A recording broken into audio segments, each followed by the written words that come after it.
Macy, thank you for being on the podcast. Honored to be here. If you would give them a little bit of background in how you yourself got into the wildlife and how you got to where you are today. Born and raised in San Saba, Texas. Fifth generation landowner, raised on the ranch, raised outdoors, raised around wildlife. Went to Texas A&M University, got my undergraduate in wildlife ecology. But what point did you realize, man, I'm going to make a living ranching? I learned whatever my dad was doing, I didn't want to do that. Once I identified a thing called wildlife biologist, I was on it. How do you functionally manage 625 ranches? Some of the clients and the ranch manager have been there so long, they're de facto wildlife biologists because I have taught them everything I know. Conversely, a brand new client takes a lot of time, a lot of energy, a lot of education. What's one or two of the most common mistakes landowners make? It's brush encroachment, number one, but then predator control. What's your definition of culling? So let's just say there's 400 deer in your low-fence neighborhood that have at least some access to your property, and you shot 3, and you won't be back for 2 more weeks. Really? I mean, do you think you're going to make a genetic difference? Hell no. So I would be the first one to say it will never work. As you know, and as you've probably heard if you are listening to all of our podcasts, the more influence we have on these platforms, the more guests we can have. So I'm asking you, please comment below. Literally pause and go comment. You could comment whatever you want. But comment, share this. If you text it to your friends, your family, whatever it would be. I know I sound like an influencer, and I will always say that because I feel stupid asking. But please subscribe, share, comment, whatever you need to do. It's going to help boost our algorithm. It's going to help boost our numbers. And again, thank you for watching the Droptine Studios Podcast.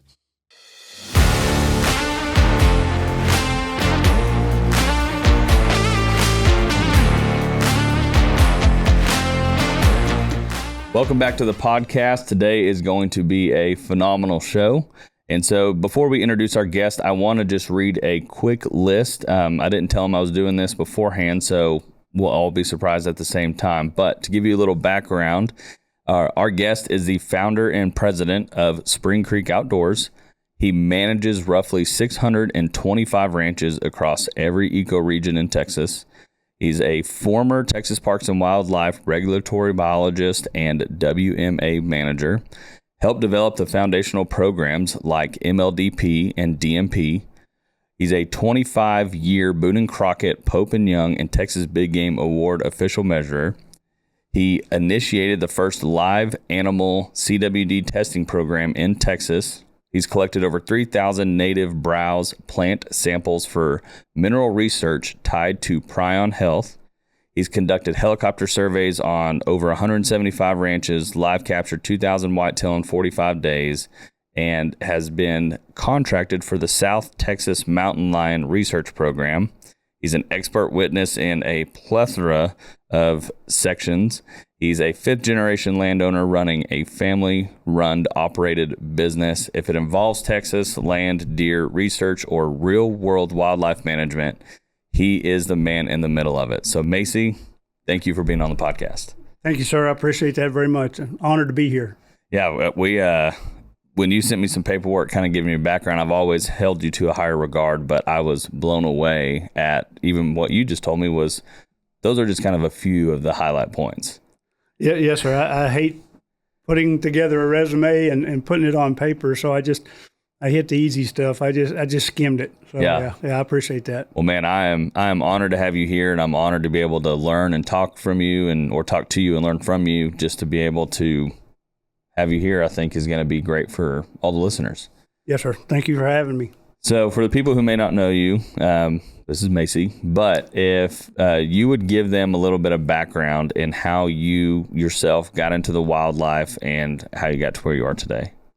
So my name is Macy Ledbetter. Born and raised in San Saba, Texas, about 100 miles north of where we're sitting today here in Boerne. Fifth generation landowner, been real blessed to be raised on the ranch, raised outdoors, raised around wildlife. Went to San Saba High School, graduated, went to Texas A&M University, got my undergraduate in wildlife ecology. I'd never been to a town that big before. When I got there back in the 90s, there were 43,000 students at A&M. That was the year that Texas passed a seatbelt law. I'd never worn a seatbelt before. I was on campus maybe 10 minutes, and I got a ticket for not wearing my seatbelt. So this country boy had an awakening by going to A&M, and I'd never seen 43,000 of anything, much less been part of it. So anyway, I got through A&M, graduated, and been blessed, been truly blessed. And here I am, 34 years later, still in the game, still in the industry. I've only had a handful of jobs, but I've had one career. And so I wake up every morning lacing my boots and thanking the good Lord because I have lived my childhood dream. And I know I don't take that for granted. So really blessed in that regard. Man, so when you say you're fifth generation, also before I go into the actual questions, it's funny you mentioned because I got a ticket coming into the office this morning. And the reason I did, I wasn't, technically I was speeding, but I normally leave my office at like 6 or 6:30. Well, the school zones are shut down. So I pulled out of my neighborhood and I just started driving like I normally do. And I got pulled over and I'm like, he's like, is there a reason you're speeding? I was like, sir, I wasn't. He's like, you're sitting in a school zone. Yeah, it's normally not. Those lights aren't blinking when I'm leaving at 6 in the morning. So yeah, it's funny when you break your habits and then actually realize creatures of habit. What's going on in the world.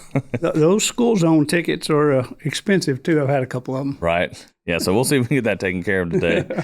But being fifth generation landowner, so is it all the same property? Or is it just fifth generation landowner? It is the same property. Great-great-grandfather fought in the Civil War. He was from Tennessee. And part of the Civil War payment, because back then there was no money really changed hands, they gave him land in Texas. And so he had a very good career, if you would say, in the military, fighting the Civil War, got injured several times, and he loaded up on a mule and headed for Texas. Never been to Texas before. Didn't have a penny to his name post-Civil War. He was a farmer, and so he loaded up everything he owned on a mule and rode from Pulaski County, Tennessee to San Saba County and staked his claim. And I've pretty much been there ever since. So been real blessed. I don't take that for granted. I know some people aren't as fortunate to inherit land, but I have. My family has passed it down through each generation and instilled in us in the responsibility of the stewardship, the ownership, and really, you don't really own it. I mean, yes, legally you do own it, but we treat it as we're just a borrower. We're just a renter, if you would. You're gonna have it to manage and control while it's yours, but then you're gonna pass the torch. You're gonna hand the ball down to the next generation. So we don't look at it as an asset that we could liquidate. We try not to keep it on the rolls and say, oh, we're worth this much money, because we don't want to look at it as a financial asset. We obviously know it is, but we don't talk about it in that regard. Right. So this is a beautiful asset. It's 500 acres, but it's all ours, bought and paid for, if you would. Right. So again, on our books, we don't list it as our income, if you would. We just passing it to the next generation. So I'm blessed to have kids, and now I have 2 grandkids. So now we could talk about the 7th generation, because we have the 7th generation on the ground. They're a little young. They don't understand yet, but as soon as they can get their boots on, I'm going to introduce them to the ranch, if you would. Right now they're tiny. They're one's 7, one's 13 months old. So I got some work to do, but it warms my heart to say the 7th generation is on the ground right now. That's incredible. So it might look a little different from when you were a kid versus, the little kids right now as the 7th generation. But when you were growing up on the ranch, what's kind of some of the work that you did out there? Yeah, it's changed a lot. When I was there, it was sustenance farming.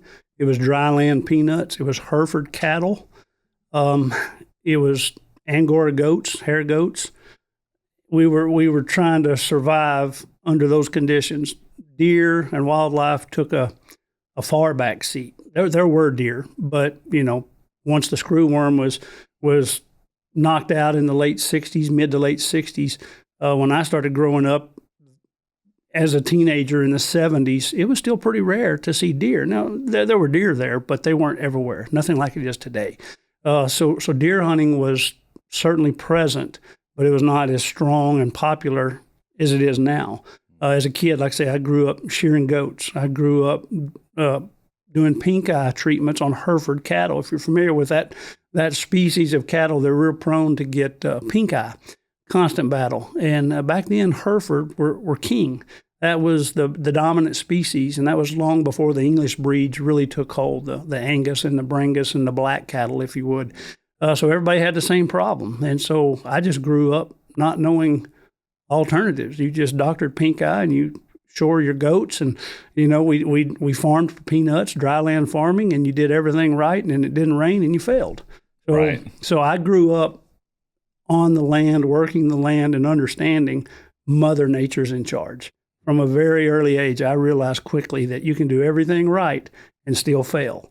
And she will kick you in the teeth just about the time you start getting arrogant and cocky. When you think you got it figured out, she's gonna check you. Right. So that was a good life lessons for me to grow up on the ranch around animals, animal husbandry, birthing, dying, sickness, medication, fostering, breeding. Those are life lessons that learned and exposed as an early age stay with you for the rest of your life. Absolutely. So what was your first actual job that wasn't on the ranch that was paid? Or did your grandparents and parents pay you, or how did that go? Because it'd be hard to go get a job if that's what you're used to day in and day out. Obviously, I think you said same career, different jobs, but what was your first job as a kid? As a kid, I wanted a bicycle. I wanted a motorcycle, that kind of stuff. And my parents wouldn't buy it. So they said I had to go make my own money. The only way I knew to make money was to mow yards, because I could push a lawnmower and I could run a weed eater. And I had a bicycle. And so I would tie my push mower to the back of my bicycle, and I would ride into town and I would mow lawns. And I remember specifically $15 a yard. And depending on the size of the yard, but I could probably do 2, sometimes 3 a day. I've never been scared of work, and never been scared of work. And that was cash money. And so for a young kid to make $45 a day with basically just sweat equity, I had nice bicycles. I had nice motorcycles. I was able to buy pretty much anything I wanted as a young kid. But my parents instilled in me, you can have anything you want. You just got to go work for it. So they never gave me anything that, they gave me all my requirements, but my wants. My dad taught me, is that a want or a need? If I'd ask him for a BB gun, or if I'd ask him for the latest pellet gun, is that a need or a want? And early on, I didn't want to hear that. You know what I mean? Right. I wanted what I wanted, right? So they provided every need I ever had without question, but very few wants. But they taught me, sky's the limit. You can literally make $1 million mowing yards if you go get it. So I hustled. And so I had great bicycles. I had great motorcycles. I had great BB guns because I wasn't afraid to hustle. And my dad told me the sky was the limit. You could be a millionaire mowing grass. And I didn't understand that at that moment in time, but $15 a yard, I tried.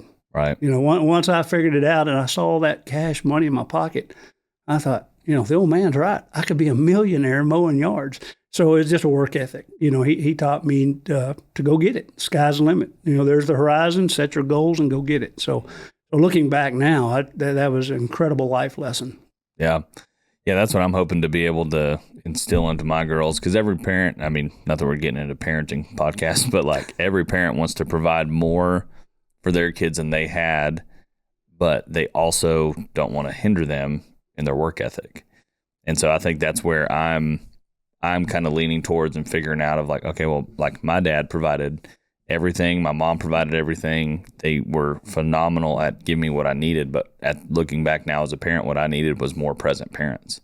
And so that's what I'm trying to do by growing my company, is be like, money will come and go. We'll get that. But I want to be at home. I want to be at home with my girls. That's right. And so, yeah, it's interesting. And that's what I like asking about people and finding out more about them, because there's more than work, right? Like it all started from a family member. It all started from a caretaker. It took someone who took raising them and doing those things to be able to get them where they are today. So it's really cool.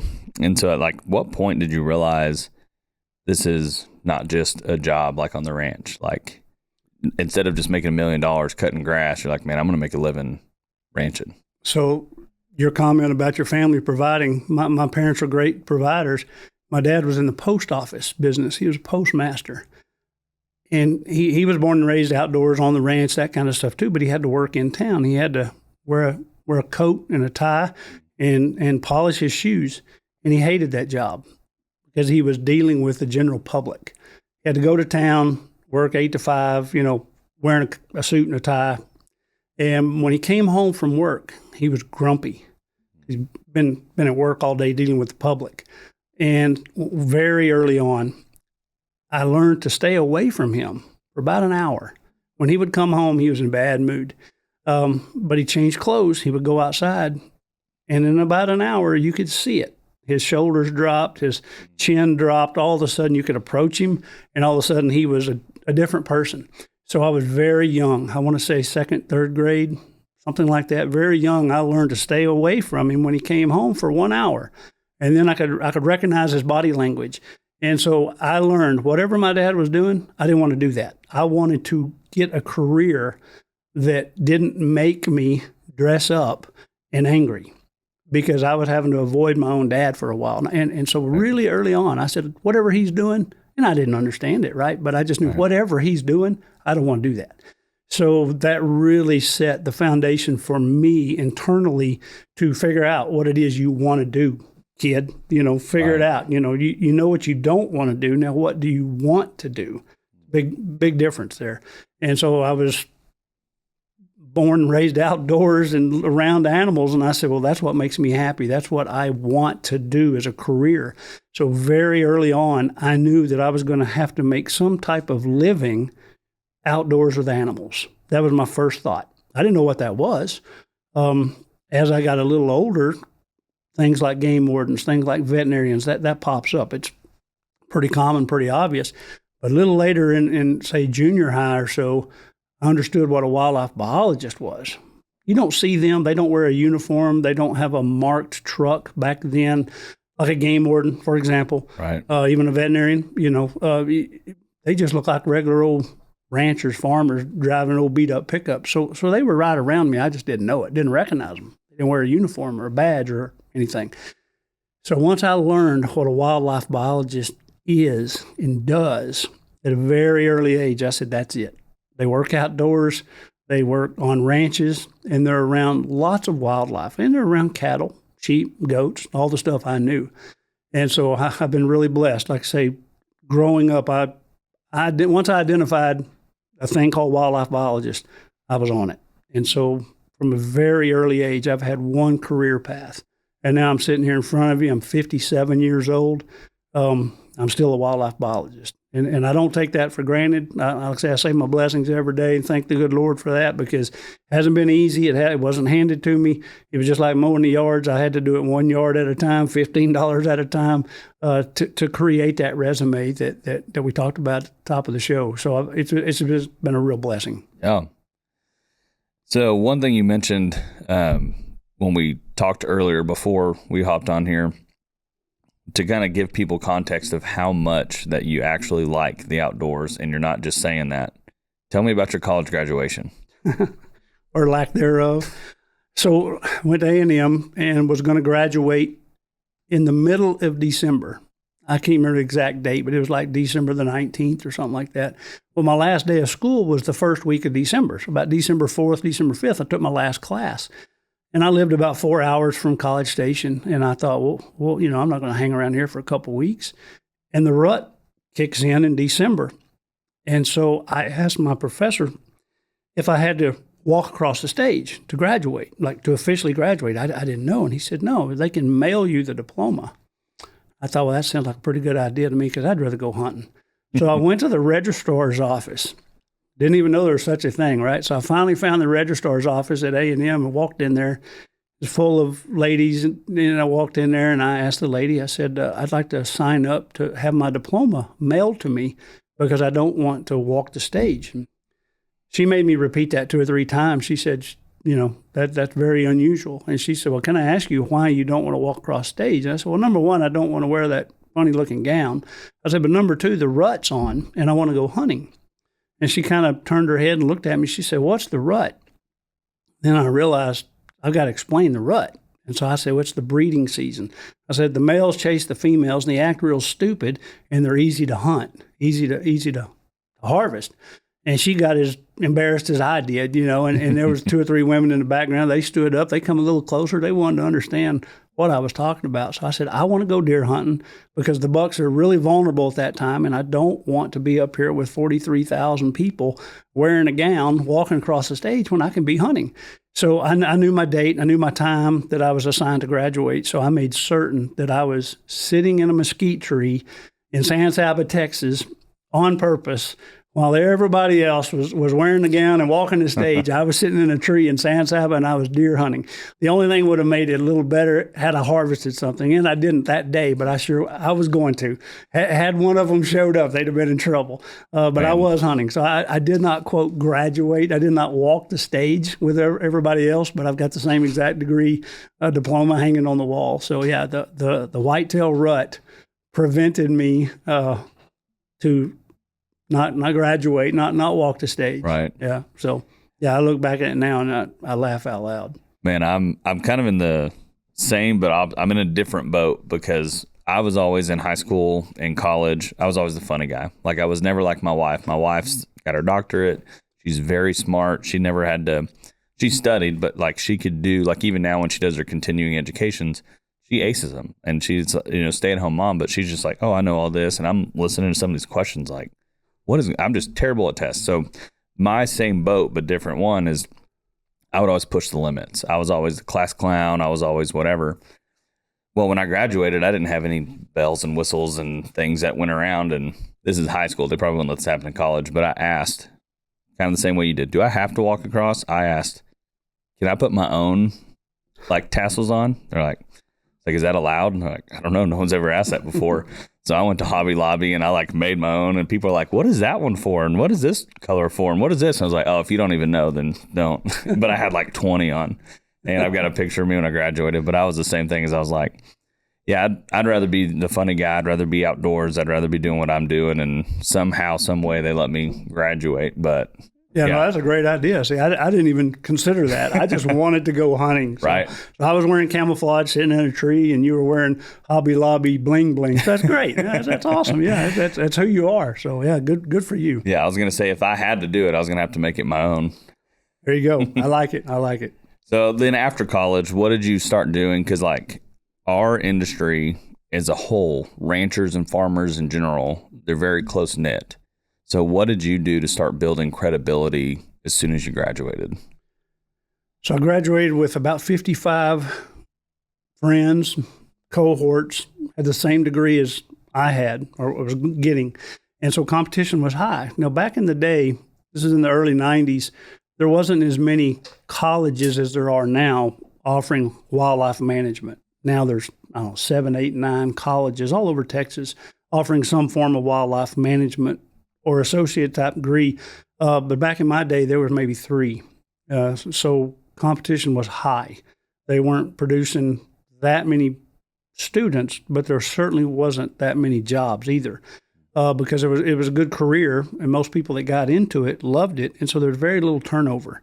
Basically, a job came available when somebody died or somebody retired. And that was really about it. There wasn't a whole lot of quitting and firing and that kind of stuff. Again, this was in the early 90s, 92, 91. I graduated in 92, so this was roughly, say, 91. The whitetail industry was really taking off, really getting busy. And so competition was high for stuff like state agencies like Parks and Wildlife or Fish and Wildlife. A lot of competition. So I had the ranching background. I had the animal science type background, but I didn't have the formal background of, say, wildlife surveys, budgeting, running employees, reports, spreadsheets, that kind of stuff. I didn't have any of that experience. So I started interviewing with Parks and Wildlife even before I graduated college, and I wasn't getting the jobs because of that. I had probably more practical on-the-ground experience than most of the people at the interview panel, but I still wasn't getting the job because I didn't have the finer details, if you would. So I hustled and found a job in Rock Springs, Texas, as a ranch manager. And so when I graduated A&M, I had a job waiting on me. Out of the 55 students that graduated with me, only 2 of us, myself was one and had one other, had jobs waiting on us. Everybody else was still looking for a job. That was kind of the environment, very competitive. And so I went and worked on a ranch in Rock Springs, again, managing cows and sheep and goats, but they also had a small commercial hunting operation. I had no experience running commercial operation. They also had exotic animals. So that was the first, axis and fallow and blackbuck and all that. That was brand new to me in the 90s. So it was a great learning opportunity, instant paycheck, and great experience. So I did that for about a year, and then there's used to be called Texas Wild Game. Now it's called Broken Arrow Ranch out of Ingram, Texas, outside of Kerrville, where they harvest exotic animals and sell the meat. And so they came calling. They met me when I was in Rock Springs. They hunted the ranch that I managed. And so I worked for them for nearly 2 years, where I was the guy with the gun. We would go out in the field and harvest those animals. So I got to learn a lot more about the exotic animals. I got to learn more about the meat industry, the exotic animal meat industry as a whole. And that got me into helicopters. That got me into working with landowners and coordinating. I had a small employee pool. So now all of a sudden I'm managing employees, spreadsheets. Back then, computers, we had floppy disk. This is back in the day, right? And so you had to put in a floppy disk and all that stuff. So I started having to learn computers more than just at A&M. A&M, it was just documents. It was a typewriter. It was all it was back then. But now I had data sheets and reports and that kind of stuff to fill out in this harvest profession that I was in. And so the whole time I'm still interviewing for Texas Parks and Wildlife. That was my ultimate goal. When I went to College Station, I wanted to become a Parks and Wildlife biologist in South Texas, because by that time I had drilled down to whitetail deer. And I was tired of the hill country whitetail deer. Just seemed like whatever you did didn't work. An 8-point is about what you were going to get. A lot of reasons for that, but I just couldn't find success on my level in the hill country. Excuse me. So my goal in life was to move to South Texas, work with Parks and Wildlife as a wildlife biologist. And so I continued to apply and interview and not get the jobs. And on my 9th interview with Parks and Wildlife, I got it. There was 324 applicants, and they interviewed 7. I was the only one with an undergraduate degree. Everybody else had bachelor's and master's, and one of them had a PhD. So I was a low man on the totem pole, and I got the job because in those couple of years, from 92 to 95, I had taken on responsible roles as a ranch manager and then a harvest manager, spent a lot of time in the helicopter, computers, spreadsheets, coordinations, employees, that kind of stuff. And that primed me for That was what I was lacking in all the other 8 interviews at Parks and Wildlife. So by the time I was 34 years old, I had met my life goals. I moved to Three Rivers, Texas, George West, and I became a South Texas wildlife biologist for Parks and Wildlife. And I thought, wow, Lord, you got me here quick. I didn't know it was going to be that quick, but I got there quick. I said I was 34. I was younger than that. I retired when I was 34, so I apologize for that. But I stayed there for 10 years. Great job, but it was a state agency job. I didn't know what that meant at the time, but I do know now. There's a lot of paperwork, kind of Monday through Friday, 8 to 5, government holidays. I didn't know that was a thing. You could stay home and get paid, At first, I thought it was pretty cool, but then I realized I couldn't get my work done. Right. Columbus Day and President's Day, I was like, whoa, what? You get a day off. And so I didn't like it. I mean, honestly, I didn't like it. So I loved the job, but all the state agency paperwork and, all of that Monday through Friday, and they wouldn't allow us to work with exotic animals. I was just building my career with exotic animals. Right. And I enjoyed exotic animals. There was the deer breeding was coming on in I think 1999, the association was first formed. I love whitetail deer, and deer breeding intrigued me, that you could have that much control and dictate and breed for certain characteristics. I was enamored by that. So I really got into it, but I wasn't supposed to as a state biologist. So I didn't like that. I didn't like the restrictions put on me. I got into this career and I was going to go wide open, but I felt like I was being held back a little bit, if you would. And so I did that for 10 years, like I say, for the most part, working with the landowners. I loved it. It was a great job. Regulatory biologist, doing county-wide surveys and censusing, setting bag limits and seasons. I love that part. It was a great job, but it was the other part that I didn't care for. I was there for 10 years. I was vested for retirement. I had gone up the career ladder as high as I could go and still stay in the field. So my next step was going to be behind a desk. That's when I was 34 years old. And I told my wife, I said, I can't do it. I cannot take the next step willingly and sit behind a desk. I just can't do it. We had 2 very young children. I just couldn't do it. And so I was thinking about retiring. I was thinking about doing something different. Didn't know what, because my whole life was where I was at. I wanted to go to South Texas and be a wildlife biologist. I was there. And then 10 years later, I'm looking at other options. So it kind of derailed me. But at the exact same time, my father passed away unexpectedly back in San Saba. He had retired from the post office and was working on the ranch and, all that great stuff that you do when you retire. And he had a massive heart attack, died. On my 10-year anniversary, basically, for Parks and Wildlife. So I realized quickly that was God taking the steering wheel out of my hands because I was foundering and driving in circles, I guess. And so my dad died. And so my wife and I, with my wife's support, bless her heart, we need to talk about her too at some point. Oh my gosh. But anyway, so we loaded up the family. I retired from Parks and Wildlife. We moved back to San Saba, built a house on the ranch. And I didn't have any plan B other than to continue in my career as a wildlife biologist. Now, at A&M, I wasn't prepared for that. I didn't take business class. I didn't take accounting classes. Hell, I ran from them. Right. I went the opposite directions. The Mays Business School, I went around that building. I'd never stepped foot in that building unless it was to go talk to a pretty girl, right? And all of a sudden, I'm trying to start a business from scratch. I had no clue. And so we had to figure it out. And again, I go back to my dad and pushing lawnmower for $15. He said, "Sky's the limit. You can become a millionaire. You just got to go grab the bull by the horns." And so my wife and I both, we dove into owning a business, starting a business, creating a business. And it was just she and I for a long time. We had young children. So she was like your wife. She was staying at home, but she was also supporting me 100% on the background. A lot of behind the scenes stuff running a business. I'm preaching to the choir here, but yeah. For the listeners, when you go from counting deer to starting a business, there's a sharp learning curve. And she handled it all so that I could get out in the field and continue building a brand new business from scratch that we didn't even intend to build. Right. Again, God took the wheel right out of my hands. And so I'm a passenger at this point, but I'm learning everything I can as fast as I can. And I was so blessed because those 10 years I had at Parks and Wildlife in South Texas, when my dad passed away, I wrote every one of them a letter. Emails were just starting. I mean, I was clumsy on computers and emails, but I wrote them all a letter. Told them what's going on. I'm leaving Parks and Wildlife. I'm moving back home. I'd love to continue to work for you, but I can't do it for free. I don't even know what I'm going to charge you, but I have to charge you. That's what the letter said. I'm going to charge you something. I don't know what. I've never done this before. I'm leaving town. Here's my phone number.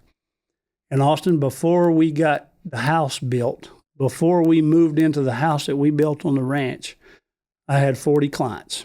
Wow. And they were my old clients that I was working as a state biologist for free. So I knew this was going to work. I instantly had 40 clients that knew me and I knew them. And we literally figured out what they should charge, what I should charge them, what they should pay me together. I didn't tell them. I asked them. And together we came up with numbers. And next thing you know, every month I was getting money in the mail for doing the exact same job I had been doing with them for 10 years. Right. So I realized people would pay for good advice. People would pay for honesty. People would pay if you're helping them, if you're looking out for them more than yourself. Because I went to them and said, I got to charge you something, but I don't know what. They were the ones recommending what I should charge them. That's pretty powerful. Right. When you can sit down with a customer and say, what's fair to you? Right. So I didn't have the hammer. I didn't hit them with it. Here's what it is. Take it or leave it. Get out of here if you don't like it. Nothing like that. I sat down and said, with my hat in the hand, I said, I don't know what I'm doing. I'm scared. I'm not prepared. What do you think? And every one of my clients at that point, they were successful business people. So they understood kind of where I was coming from a business perspective, because often that was where they started. Man, that's what I remember the first time that I had a client that I made a video for. He's a deer breeder. And I can't remember when this was. And it was interviews. It wasn't actually like I put overlaid some of his wildlife footage. And we made I can't remember back then, 8 videos. And when I sent him the bill, I was like, yeah, it'll be $3,000. He's like, oh, per video? And I was like, if that's what you want to pay. But I was like, no, I was thinking like 3,000 total. And he sat me down. He's like, Austin, I want to pay $3,000 per video. And I remember I finished those videos and I went to Dallas Safari Club the next week to run the booth for our hunting ranch. And he called me and goes, Austin, I just sold $80,000 in does off of one of those videos. Make your video prices go up. And I'm thankful that he gave me that advice, just because I wouldn't have known. I didn't know back then, and that's what internally we have to weigh the options of are we billing for our time or are we billing for intrinsic value? There you go. Like, because there's so many things that like I could pay you to give me advice and it might take you 10 minutes, but it took you 30 something years to get that advice. That's right. And so, yeah, it's really cool. And maybe one day we'll do a panel with a whole bunch of people up here and asking business questions. And so I think that would be great. Yeah. Especially for the younger generation of biologists that are, looking up to us old guys and considering it. Absolutely. Because it was trial by fire. Right. I didn't have anybody I could call that I knew or could trust, or both. I had nothing to go on. So I sat down with each client, and just like your example, they knew me, they trusted me, and they'd kind of been there before. And so they were my mentors, and they're also my clients. Right. And I'm most proud of those original 40 people. That's 21 years ago. They're still with me unless they passed away. Wow. Yeah. So I'm really tickled with that. And so now some of them are elderly, obviously. Like I say, some of them have passed away. But now I'm on the third generation of clients on the same piece of dirt. So I've, maybe those original clients were elderly when they hired me. Maybe they're in their 70s or 80s, and they had kids in college. Well, now the kids have children, and so now their kids are teenagers. Let's say they're 17, 18, 20 years old, and they're very involved with managing the ranch. And so I'm on the third generation of many of my clients. So to me, that's longevity, that's steady. That's a really rock solid foundation, and I'm very, very proud of that. Just like I'm proud of being a fifth generation landowner. That comes with a lot of responsibility, but when you're working with a third generation of clients, to me, that says a lot, and I'm really proud of that fact. Yeah, that is actually incredible. I'm hoping one day our little company can have that and say we're doing more, and I know our company one day will offer more than just media and marketing that we do, but yeah, there's such a wide variety in our little industry, and our little industry wants everyone to succeed, and they're more than willing to, like you said, it's not the price, it's the value they get. That's right. And so more people are willing to give away financial items, dollars, for our advice. And so, but yeah, so didn't mean to interrupt you there, but it made me have that. So about that time in your story, you were talking about taking on those clients and they were figuring out the price. Is there more to the story after that?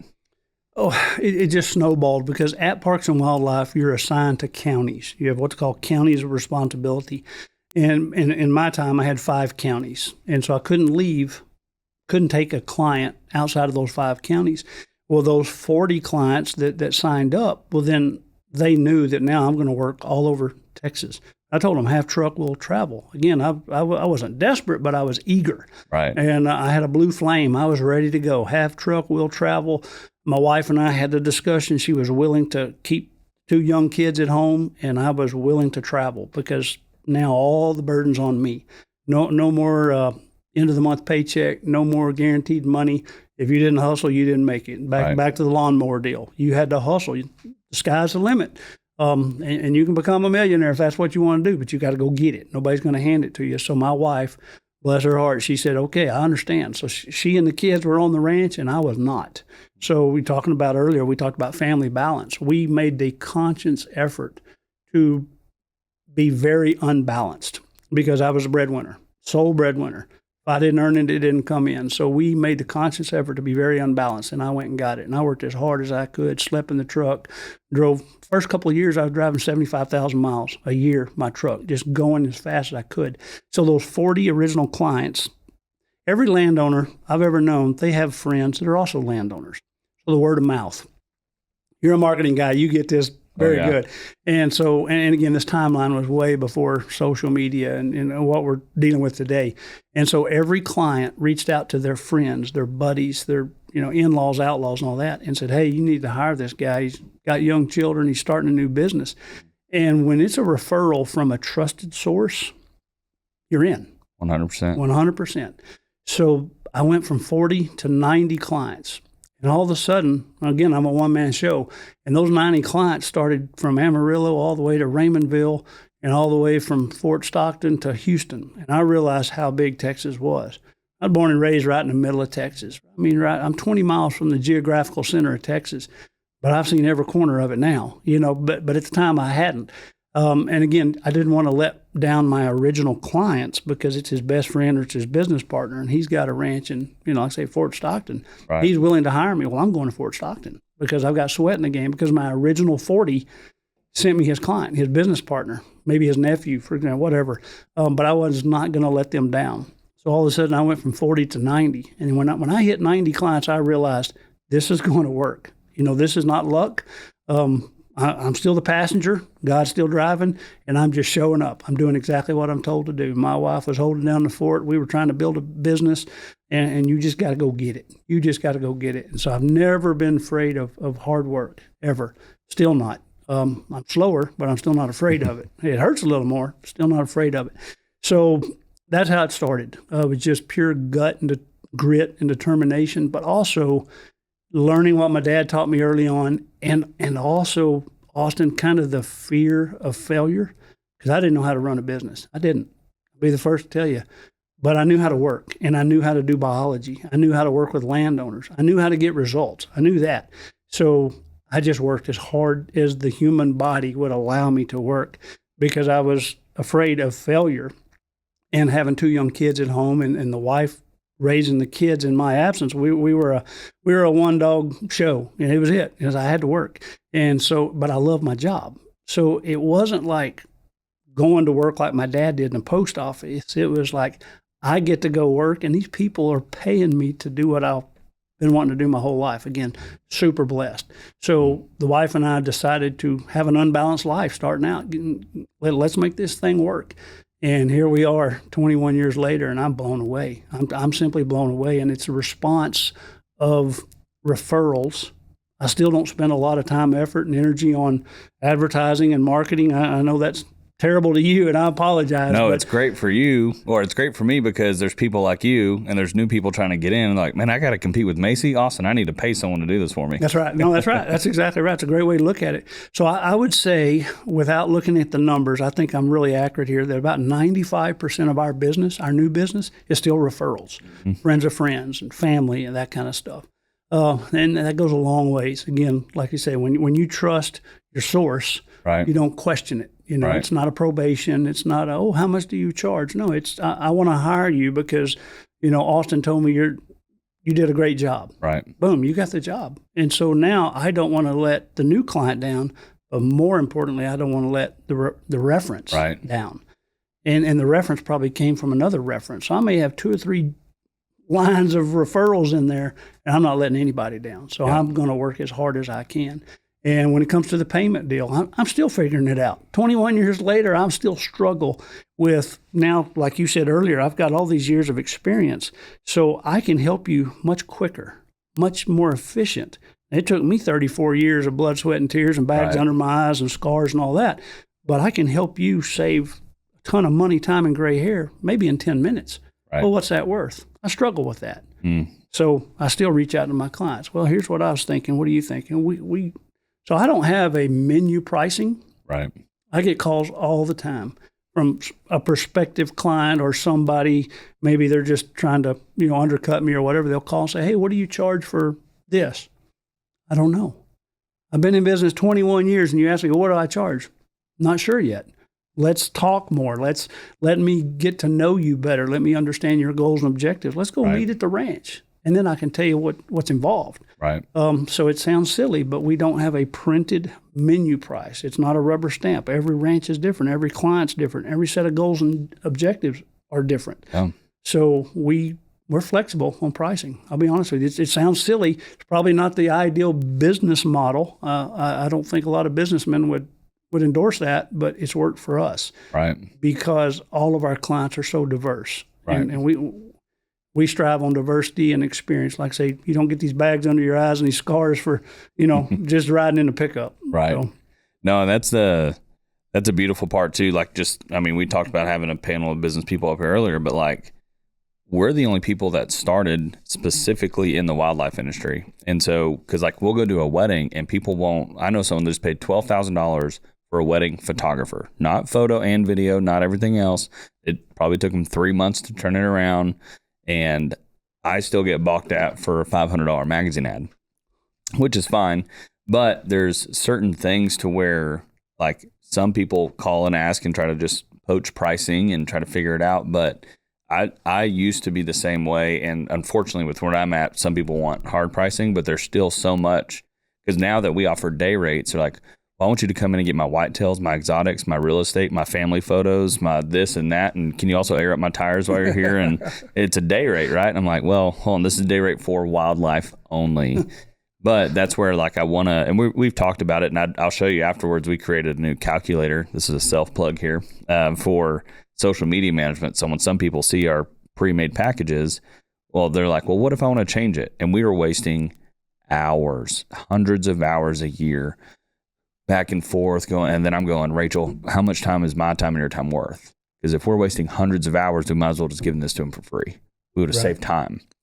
But now we've created a calculator that just gets us in the ballpark. Mm-hmm. And then so it's like you can drag it over and the price populates. You can drag it over. And so we're talking about doing that on a ranch, going, hey, this calculator is just going to help us if we're like, okay, how many acres is a place? Now I've been on 300 acre places that I've never seen anything says on trail camera. And I've been on 10,000 acre places and it's like a drive-through park. And so it'll just be a general rule of thumb, but it'll be like, how many acres do you have? How many species do you have? How big is your lodge? Like, do you offer skeet shooting? Do you offer night skeet shooting? Because that's more time, more effort, more storage. And we're going to do something like that. But it's also like what I feel like, because now that we have that social media calculator, we've only been using it 2 months and it's saved us so much time and it's made us so much money. But at the same time, if I can see where you're at, 'cause that's what I prefer. I like to tell everyone, hey, just because like, I think Hemon said it, he's like, let's not ranch on our neighbor's property. Just because they're doing something doesn't mean you should be doing it here. And so I kind of want to do the same thing, but we get hundreds of calls a month going, what does this cost? Right. And so eventually we just had to make some prices. But I'd be curious one day if we could be able to, we're like the new generation working with you to be able to be like, all right, well, how can we help you get this? So less phone calls and less things, but being like, this is just general pricing. Now, if you're serious, we'll actually make you a custom quote. Right. That's kind of how we take it, is just going, essentially, don't waste my time. You can still call at any point, but like, don't waste my time if you're just price poaching. Right. If you want that, I'll send you a link. You can look at it, but I'm not going to sit and talk to you for 4 hours. So you can go create another company and just try to compete with me. Yeah, exactly. So, and I think we had someone else, last thing on the pricing side, but we had someone else go, hey, I think your pricing's accurate. And he's been complaining about our pricing for years and he still hires us. And I said, what do you mean? He goes, I had to hire a family photographer. And I go, well, I bought a 15-minute, they call them mini session, because I paid $400 for a 15 mini session. I said, yeah, how many 15-minute segments are in an hour? How many hours am I at your property? I'd much rather have that price. He goes, keep your pricing. Right. So it's all relative, right? Because family has more emotional value. People will pay for their family, their property, their inheritance, the fifth land generation. I want to take care of it more so than they will business. For whatever reason, some people don't like to treat their business like a business, but they'll look at that. But when most people make bad decisions on a ranch is when they make emotional decisions. That's exactly right. And we've talked about this on other sections for personally stuff, but it's like you can't make a personal, emotional decision on a piece of property. That's right. Now you can if you're just willing to just dump a ton of money into it, but like long term, you can't just do that because it's going to affect the property. It's going to affect the animals. It's going to affect the next generation. Yes. Yeah. I like to tell people I'll save them time, money, and gray hair because I'm bringing 34 years of mistakes, somebody else's mistakes that already paid for it. I'm bringing that to your ranch. Next year it'll be 35 years. So I'm bringing all of this heavy burden and wagon full of mistakes of how not to do it. And by default, we can figure out how to do it. Right. So some people might say, well, that's glass is half empty versus half full. You should be telling them how to do it. It's like, well, the goals and objectives. It's all from where you start. Right. It's not how you finish, it's how you start and where you start. And that's one thing I love about the jobs. It's so diverse. Every ranch is different, every personality, that kind of stuff. So every client's totally different. And so I have to figure out that starting point, and then we work up from there. So it could be ground zero, or it could be the 5-yard line. It could be the 35-yard line. Heck, it could be on the 75-yard line. I just got to figure out where in this ecological process program where we're starting. Right. And then I bring 34 years of mistakes to the table, and you say, well, what about this? And I can kind of counterpoint and say, well, we've tried that 12 other ranches and it didn't work. So here's what we learned from those 12 examples. So let's try this 13th try. Let's try this other angle. Right. Conversely, I've got 6 ranches that it succeeded, and here's what they did. Right. So that's what you're getting. Just like when they hire you, you're more efficient, you're more effective because you're experienced.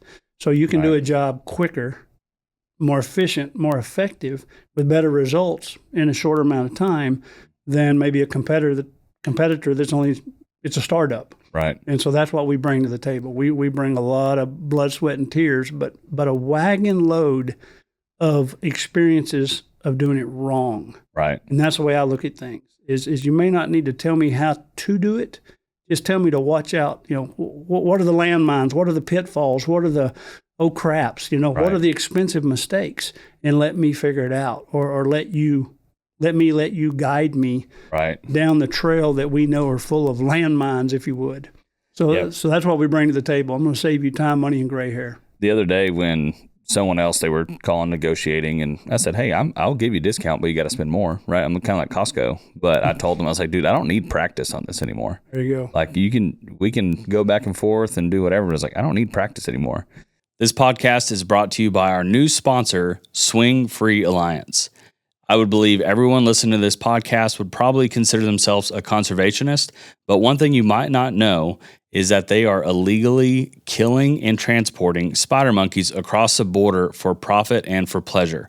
So if you would like to learn how to rehome these spider monkeys who have been trafficked, or any other way that you can help, head to swingfreealliance.com to figure out how you can help monkeys swing free.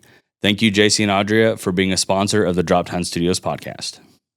We are really good at our job. We just happen to sell convenience. If you're looking for someone to help run your business, whether it's social media, rebuild your website, whatever it may be, contact us today at droptinestudios.com. So Macy, I want to pivot a little bit. So we discussed and we've kind of gone over the beginning stages of whether it was Droptine or Spring Creek and being able to run a business. How do you functionally manage 625 ranches? Yeah, that's a great question. I get it often. So again, we go back to the history. Some of these ranches I've been working with 3 generations, 30 years. They're very well established. They're very well educated. So a wildlife biologist really is a teacher, an instructor. We can see things that's coming down the pike sometimes through experience, talking about weather patterns, timing of the year, seasons, all of that stuff. We plan ahead. So some of these long-time clients that are really engaged and highly educated, they don't take much time. They don't take much energy. Some of them do their own surveys, and for example, and just send me the data, and I review it. I put it in a nice, edible format and send it back to them. Some of these ranches we're literally managing by text messages now. Again, long-term clients that are highly educated. Some of the clients and the ranch manager have been there so long, they're de facto wildlife biologists because I have taught them everything I know. Conversely, a brand new client takes a lot of time, a lot of energy, a lot of education. So the longer you stay a client, the more educated, the more experienced you get, and the less involvement you need from me or us. I'm gonna say us as a business. So that's how we do it. And again, we've been blessed. We have a big load of, quote, old clients, historic clients, and they're almost self-sufficient, if that makes sense. Yeah. Whereas we're always onboarding new clients. Well, they take a lot of time, a lot of energy, and site visits and emails and phone calls. So that's how we're able to do it, is we don't have 600 and something clients that require all of our time. That would be an impossibility. We probably have 75 clients that take a lot of time, because those are our onboards. It's only been here for a year or two, right? Because they don't know. They haven't been through it all. They haven't experienced a drought or the freeze or, that kind of stuff. But the guys that have been around for 10, 12, 15 years, they've seen it all. Right. And so I'm just a phone call. While I'm driving down the road, I can talk on the phone and we can solve the problem because I know the ranch. I know the people. I know the deer herd. And when you have 10, 15, 20, 25 years worth of data, trend data, you can answer most questions easily. It's when you have no data or you only have 1 or 2 years of data that you should, even me, have more questions than answers. Right. You see what I mean? So sometimes a new client, they might ask a question and I'll say, well, I don't know, but I can help you find out. So they come to me with a question that I don't even know the answer. I may have suspicions, but I'm not going to guess. And so our actions may pivot and evolve to answer their question so that we both learn together. And that's kind of where the clients understand that you're in it for the long haul. I'm not going to BS you. I'm not going to tell you what I think. You're interested in what I know. You're not interested in what I think. You're not hiring me for my opinion, or you shouldn't. You should hire me for my experience. I want to give you the facts. And if I don't know the facts, I'm going to say, hey, I don't know, so let's go figure it out together. And we're going to learn this together. And when you cross that bridge, when they realize you cross that bridge with them, there's a lot of buy-in. They realize that I'm more or less like a fiduciary. I'm in it for the long haul. I'm not just answering to appease their ego or to get them off the phone or to run up the charges. Nothing like that. We don't charge like an attorney. We don't charge by the phone call. We don't charge by the 10-minute interval. And so I will talk to somebody as long as it takes, as long as I possibly can. My son called me yesterday, and brand new client. They talked for an hour and 20 minutes on the phone. That's important. When a new client has a lot of questions and concerns, legitimate questions and concerns, they need and they want answers. They covered a lot of ground in an hour and 20 minutes. And guess what? We're not going to charge for it. Now, as a businessman, you say, well, that's probably dumb. You just wasted an hour and 20 minutes of your time. We didn't waste anything. Right. We were educating. We were imparting. We were preparing. Now, we will probably invoice for that time eventually, but not today. We're not going to send him an invoice for an hour and 20 minutes of phone consultation. We're not going to do that. But we'll be on the ranch for 4 hours or 5 hours maybe next week, and we'll roll that in. Right. People tend to appreciate that. And again, we're in it for the long haul. This is not a quick get-rich kind of thing. We're going to be here for a while. And so we are trying to slow the roll. New landowners are very excited. You can understand why. They want to go, go, go, go. And we're always slowing the roll, pumping the brakes. Hey, let's talk about, other things than they're asking about blinds and feeder locations. And I was like, whoa. You just bought the ranch 6 months ago. I don't even know where the deer are. You know what I'm saying? We need a couple of years and a couple of hunting seasons behind us, a couple of surveys maybe, and we can figure this out. But you don't need to go buy brand new blinds, brand new feeders and put them out and worry about where you're putting them out right now. Right. That's down the road. We'll worry about that later. But right now, we need to worry about water distribution. We need to worry about predator control. We need to worry about surveys. There's an order of operation, and we bring a calming effect to the order of operation, especially to new landowners. Yeah, that's one thing we always try to do with our clients because they bought a ranch, they want to turn a profit, they want more clients, they want all this. I'm like, whoa. Like, we need to slow down. Like, we can work fast when we have our feet under us. But 9 times out of 10, people call and they're like, all right, I'm ready to be in the end zone. I want to go all the way over there. And I'm like, You need to put your cleats on, your pads on. You need to do all these things to be able to get over there. Don't just start running and you're going to get 10 yards down and fumble over yourself. Yeah. Have you taped your ankles? Do you have a mouthpiece? Do you have a helmet? Yeah. A lot of people want to run without the helmet. Yeah, it's like, whoa. Yeah. Mouthpiece, ankles. Yeah. Yeah. So we try to, I guess, same deal, except they get mad at us. I'm sure they get mad at you too. And they're like, no, this is what I'm paying you for. I'm like, okay. But I'm probably going to steal that. It's like, you're paying me for what I know. That's right. And so we're going to kind of use that. And we even have something now. We had to, Rochelle, she's our HR, but she also helps a lot with the paperwork, and because me and her, our minds are completely different, and that's what I value her for. But she will look at me and go, how did you come to this conclusion? I'm like, how did you not? Right. But she's more corporate, and she stays between the lines and does this. And that's why she kind of hones me in. But there's so many times that she looks at me and goes, Austin, you can't idiot proof everything. I'm like, I'm going to try, because I'm an idiot and I need to be able to show this. But it also shows our clients that, like, we've even talked about take our top 20 questions and make a 1-minute video on them. And just so that way when a client calls, because sometimes they'll call and they'll take it personal. You're like, hey, no, this is our most common question. Mm-hmm. You're taking it personal because I'm directing it at you. I'm like, I'm not saying it to you. I'm saying it because you asked. And so then I think when you can take the emotions out of this and like, well, it's my ranch. It's my hunting property. It's my whatever. And it's like, okay, well, it's the same song and dance as them, but now let's curate it to your ranch. That's right. But like, so that's what we're trying to do, is figure out how to take the emotions out of it for people, but help them understand is like, hey, this guy's already made that mistake. He's paid me to help him figure that out. Please don't make the same mistakes. That's right. So, that's right. Yeah. So your opinion shouldn't matter to them. Your experience should. Right. Yeah. Keep that vein of thought. My opinion matters nothing. Right. I don't want to give you my opinion. You can ask for it, but I'm not going to give it to you. Right. But if you ask me what I know about something, that's a whole different set of questions. Pull up a chair. We got a long talk ahead of us. Right. But I'm not going to give you my opinion. Absolutely. Worthless. You don't need it.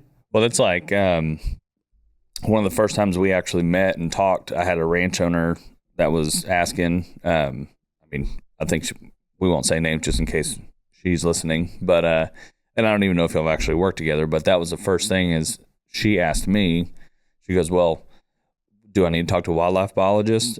Yes. She's like, well, the state sent someone out. And I was like, okay, well, that has some pros, some cons, probably more cons than anything. But I was like, I'll send you Macy's number, talk to them, see what they do. And I think she said like, well, what is it going to cost? What am I going to do? What is it? And it's like, there's 100 questions that need to be asked, figured out, and understood before you do that.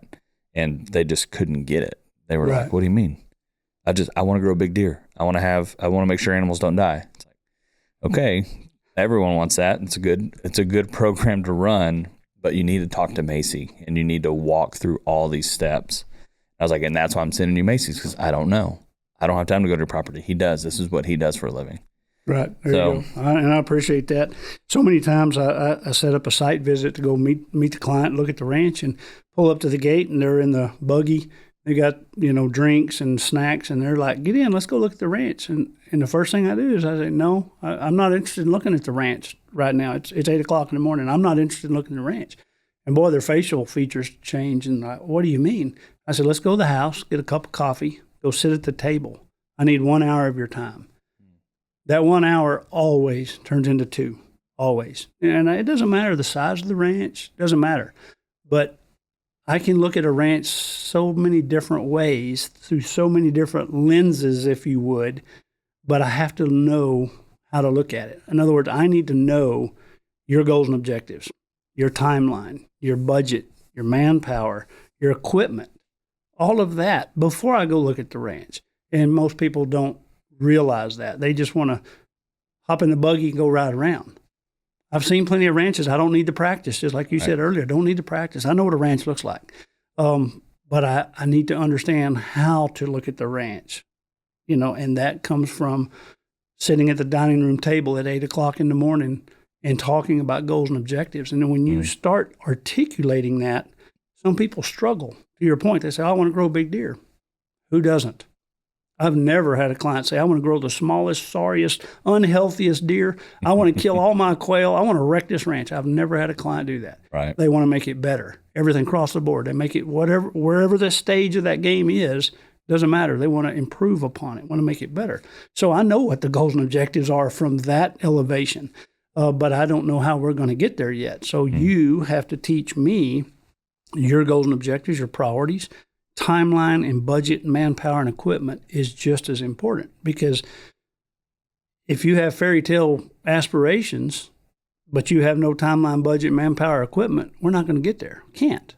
It's not magic, So I need to learn those things. And so I'm taking notes. You have a notepad and you think you're going to take notes for my questions. Well, the first hour or two, I'm the only one taking notes. I'm recording your answers.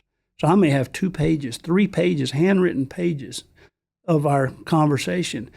Finally, I'll lean back and say, okay, now it's 9:30, it's 10 o'clock in the morning. I feel like we know each other a lot better. I realize that we're communicating well together. Now we're all on the same page. Let's go look at the ranch. Right. And then I can become so much more effective because I know everything I need to know before I see the ranch. So now as soon as we go 100 yards from the barn, hold up, look here, look at this brush or look at this soil, or, we can start talking about your goals and objectives based on our conversation we just had over coffee. It's really powerful to witness it, to experience it, to lead that discussions and have landowners or managers articulate. I mean, like really think the granular thoughts, and some of them struggle with that.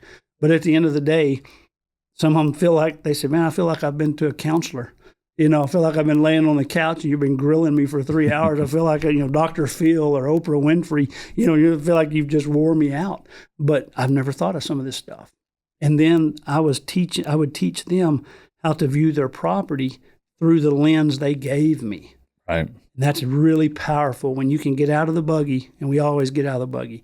Always get out of the buggy. And we go and put our hands on a plant. And I'll identify it, and I'll teach them about that plant, how old it is, what it's good for, what it's useful for, what it's not useful for is just as important. And so at the end of the day, your head hurts. You come back we make the circle around the ranch, and it's time to go. It's 2 o'clock in the afternoon, and you're rubbing your forehead. You're like, wow, this is awesome. Mm. And then I tell her, hey, give me a couple of days and I'm going to follow all this up with a written report, because there was a lot of information going back and forth. You're drinking from a fire hose.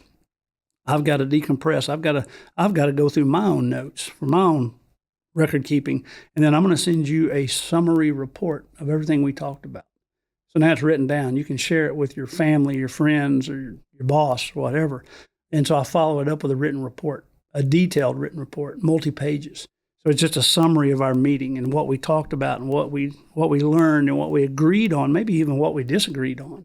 That's just as important, where we were far apart on ideology or timing or, that kind of stuff. So that it's a Cliff's Note summary of today's event.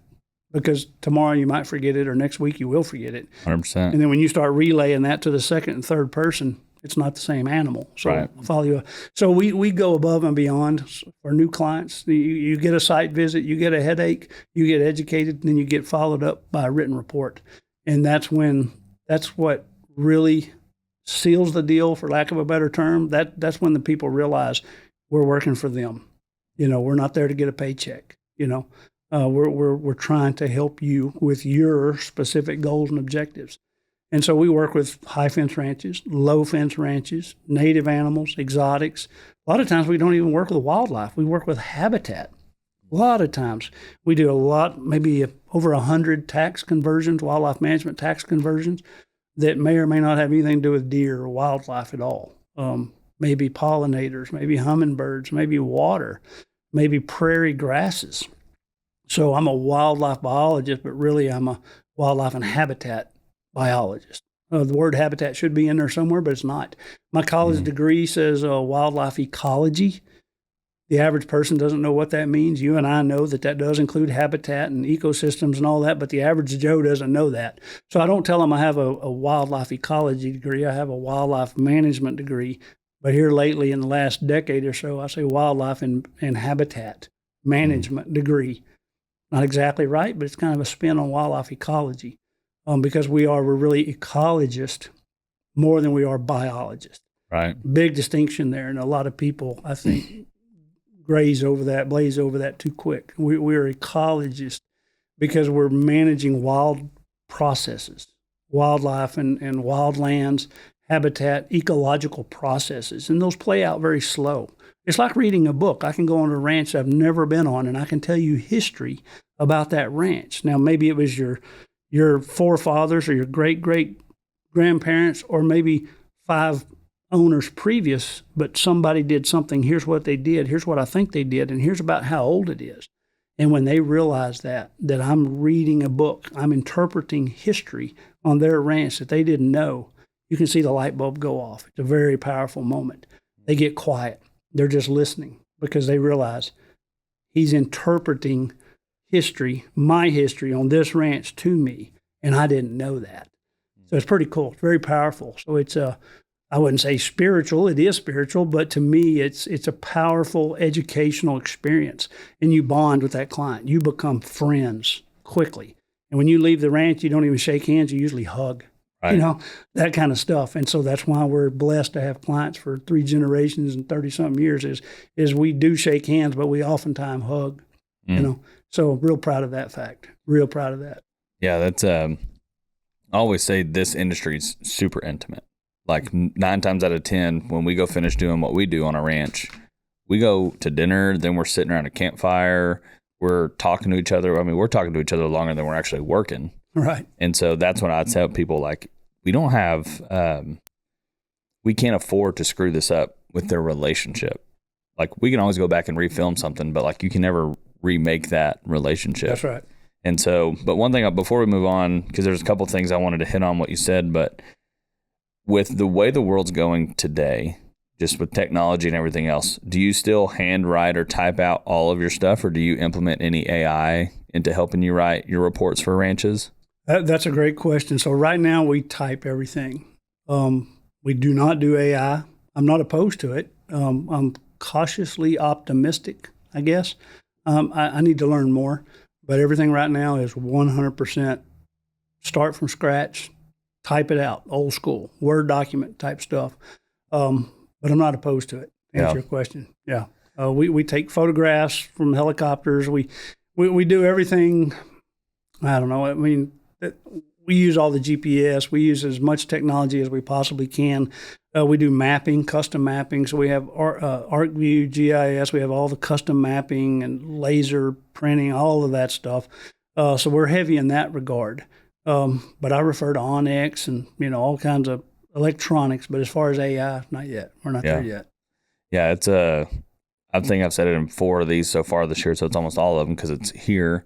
But it feels like we're in the .com bubble. Like the AI is about to, I don't think it's going to bust anytime soon, but it's the worst it's ever going to be right now. And so I'm just curious. I'm trying to ask other people of how they're implementing, because we've been using AI for a couple years, but we always tell people it's a supplement, not a replacement.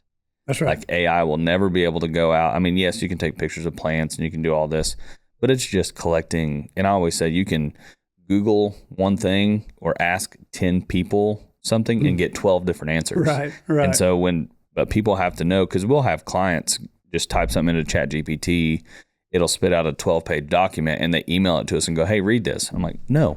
Right. Like, I need to know, we need to sit down. Like I might put it back into AI and ask it to summarize it, but I'm not going to waste my time reading a 12-page document that's so broad, but that's what it is. And that's why we ask objectives. Do you just need an article?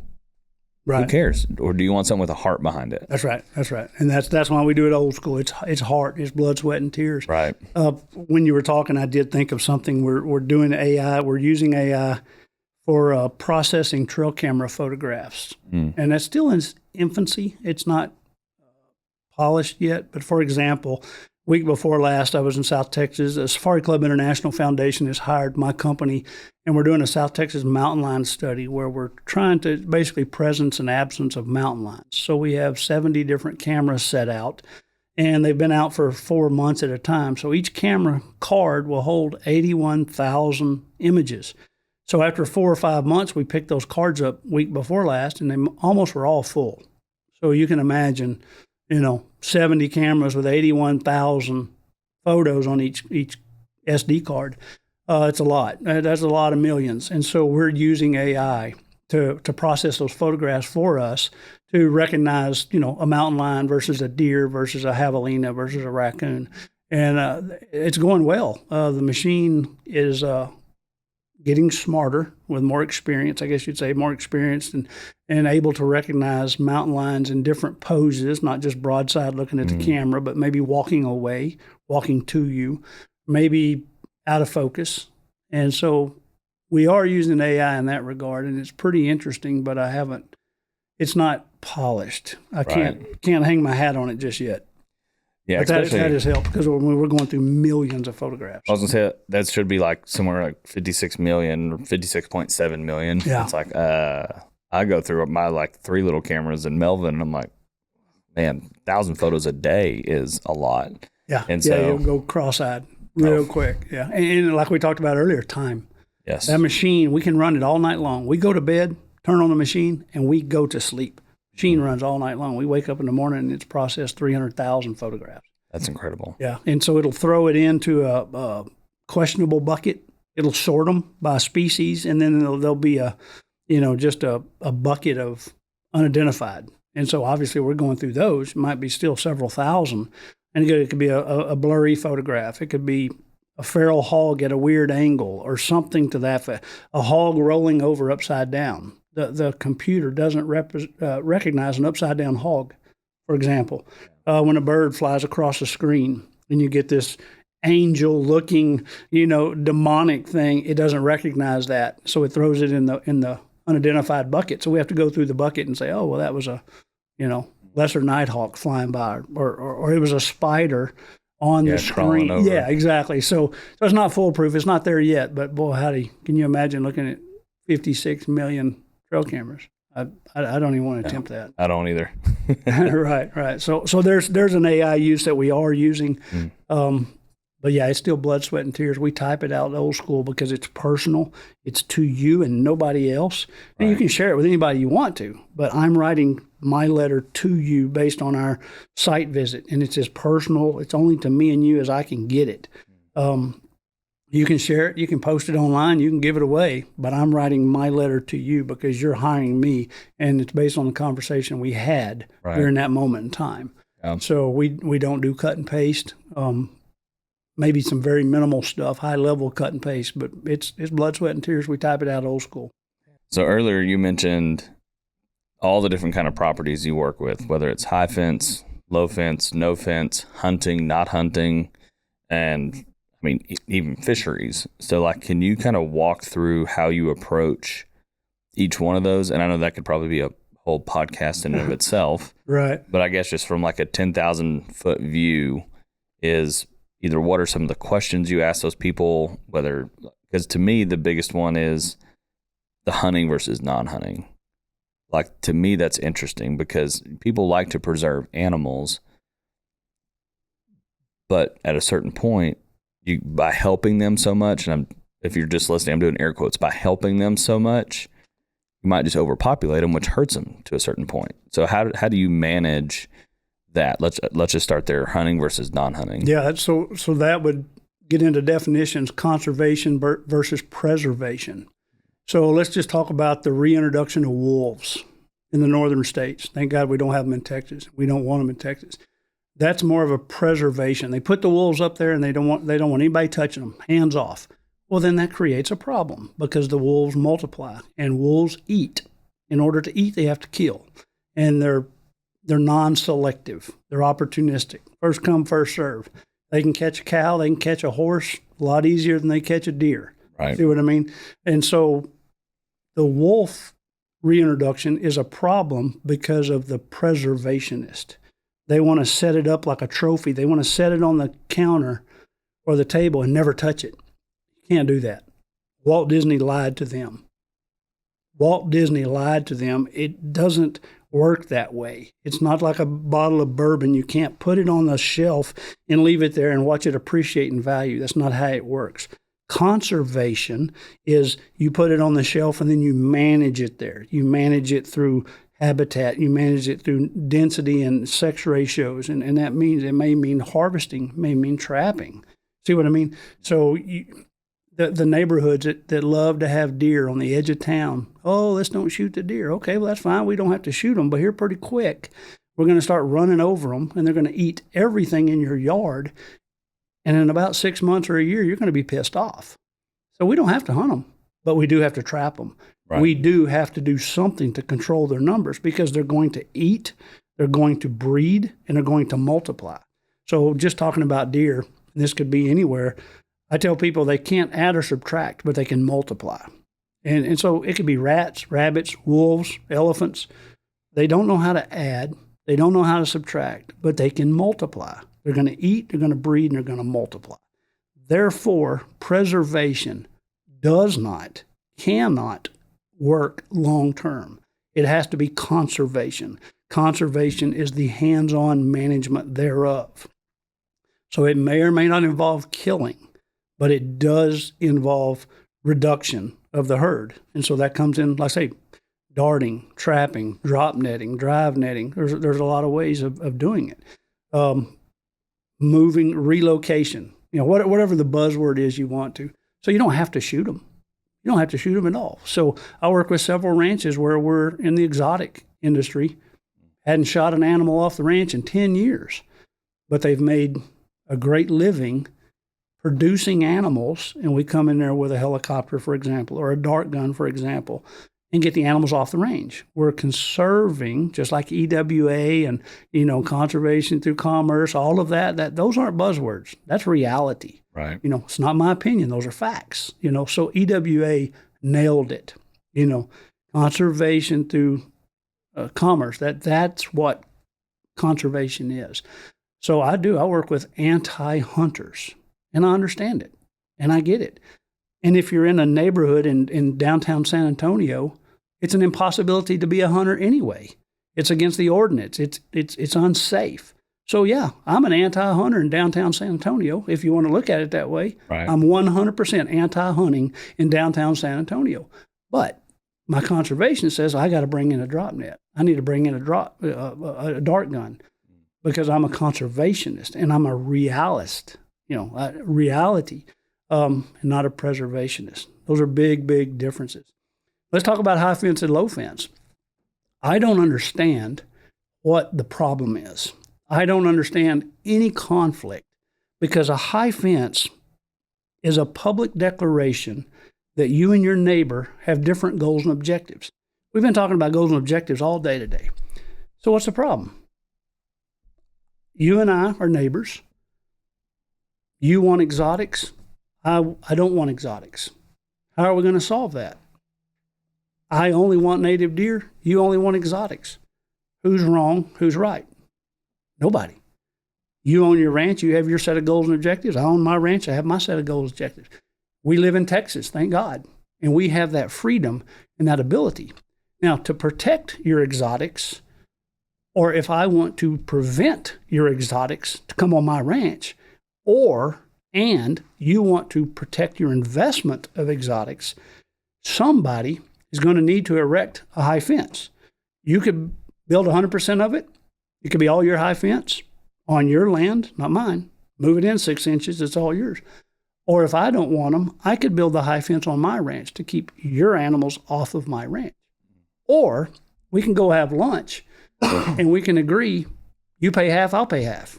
And we're both happy. So a high fence, this is important. A high fence is a public declaration that two landowners have different goals and objectives. Now, if you just want to talk about whitetail deer, let's just say you want to grow trophy whitetail deer. You want to grow deer like this. Those deer take 6, 7, 8, 9 years to grow. Me, I want to shoot 120-inch 8-point, but I want to shoot 20 of them a year. I want to generate $50,000 a year because I need the money. You don't need the money. You want to grow a couple of big deer. I need the money. So I'm Walmart. My name is Macy Walmart Ledbetter. I'm going to stack them deep and sell them cheap, and I'm going to make $50,000. I'm going to make a lot more money than you every year because that's my goals and objectives. That's my need. You put up a high fence. You're trying to grow these. All of a sudden, Austin becomes Neiman Marcus. Neiman Marcus versus Walmart. Everybody listening to this podcast understands the difference. They're foundational. It's common sense. One of them is striving for quality. One of them is striving for quantity. Who's right, Austin? Who's wrong? Nobody. Right. We're both right. Nobody's wrong. You have a set of goals and objectives.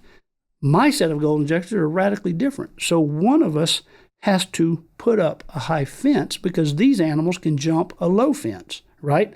So we're protecting an investment.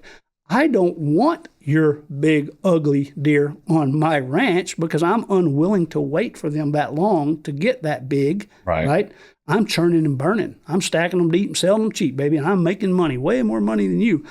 But over there, you're trying to slowly grow big, giant deer. Your deer are worth $20,000 a piece. Mine are worth $2,500 a piece, but I'm turning and burning. Who's right? Who's wrong? There is no right or wrong. We both are right. So the high fence is a public declaration that Neiman Marcus and Walmart ain't the same. That's all it is. So people that are anti-high fence, they don't understand. You see what I mean? Right. You got to look at both sides of the equation. So if I'm a low fence and I don't like my neighbors because they over-harvest, all of a sudden I can put up a high fence to slow down the harvest. Who's right? Who's wrong? We live in Texas. I have the ability to do that. It's just goals and objectives are different, and a high fence is a public declaration that we're not getting along. Yeah, nobody's right, nobody's wrong. It's just that your goals and my goals are quite a bit different. Neiman Marcus and Walmart, you never see those stores side by side. Why don't they build them side by side? They don't want to be associated with each other. Different crowds. Different crowds. Totally different clientele. One of them has a real small parking lot. One of them has a huge parking lot. Right. Why is that? More Why people. Why is that? Stack them deep. Quantity versus quality. So I don't understand in this industry in Texas, of all states, Texas, all of the butt hurt, all of the drama, all of the anger, all the angst over high fence and low fence. I don't get it. I don't understand the social media pages created high fence page, low fence page. I don't understand that. My mind doesn't work that way. Like you were talking about the lady in the office, she's a great compliment because she's so opposite of your mindset and her mindset, but you work great together. That's how I feel about wildlife. My company works for the resource first, landowner second. That's really important. Resource first, landowner second. So if you want to shoot every 3-year-old buck that's 8-point and 15-inch spread, I support you 100%. You're hiring me, and that's what we're going to do. I'm not going to tell you my opinion. Oh, you should do this. You should. No. You're hiring me to help you with your goals and objectives. You want to shoot 2-year-old 6 points? Okay, let's do that. We'll do that. You want to shoot yearling bucks? Okay, we can do that too. I'm going to help you with your goals and objectives because I'm working for the resource and my client. Oh, you want to grow big deer? You can't grow a big deer when they're 1 or 2 years old. You can't. It's biologically impossible. So I'm going to educate you that it takes 6 or 7 years to grow an animal like that. And so I'm going to slow your roll, and I'm going to try to teach you about long-term habitat management, long-term supplemental feeding so that we can do that. Ain't nobody right, ain't nobody wrong. Everybody's on their own page, and we live in Texas. And if you work for the resource, everybody wins. And I don't understand that in an industry within Texas that's so damn divided. I do not understand that. And I wish somebody could come and explain it to me other than emotion. You mentioned it earlier. Emotion. That doesn't pay the bills. It often leads in wrong decisions or irrational decisions. And so the people that are anti-hunting are irrational, impractical. I believe people that are anti-high fence are irrational, impractical. I believe people that are anti-low fence are irrational and impractical because they're inserting their personal opinion on somebody else. Whose business is that? That's none of your damn business. Right. Unless you want to buy that land and you want to become the landowner and change the goals and objectives of that landowner, stand down and shut up. Yep. We need to take what's important is the resource. So I don't care if you're a bow hunter or a crossbow hunter or a rifle hunter, if you like to shoot them at 350 yards or 20 yards. If you work for the resource, you manage the resource with whatever weapon you want. The deer doesn't care if you're driving a Toyota Tundra or a Chevrolet or a Polaris. The deer doesn't care if you shoot it with a broadhead or a 270. So let's work for the resource and let's keep the resource priority number one. We've lost that.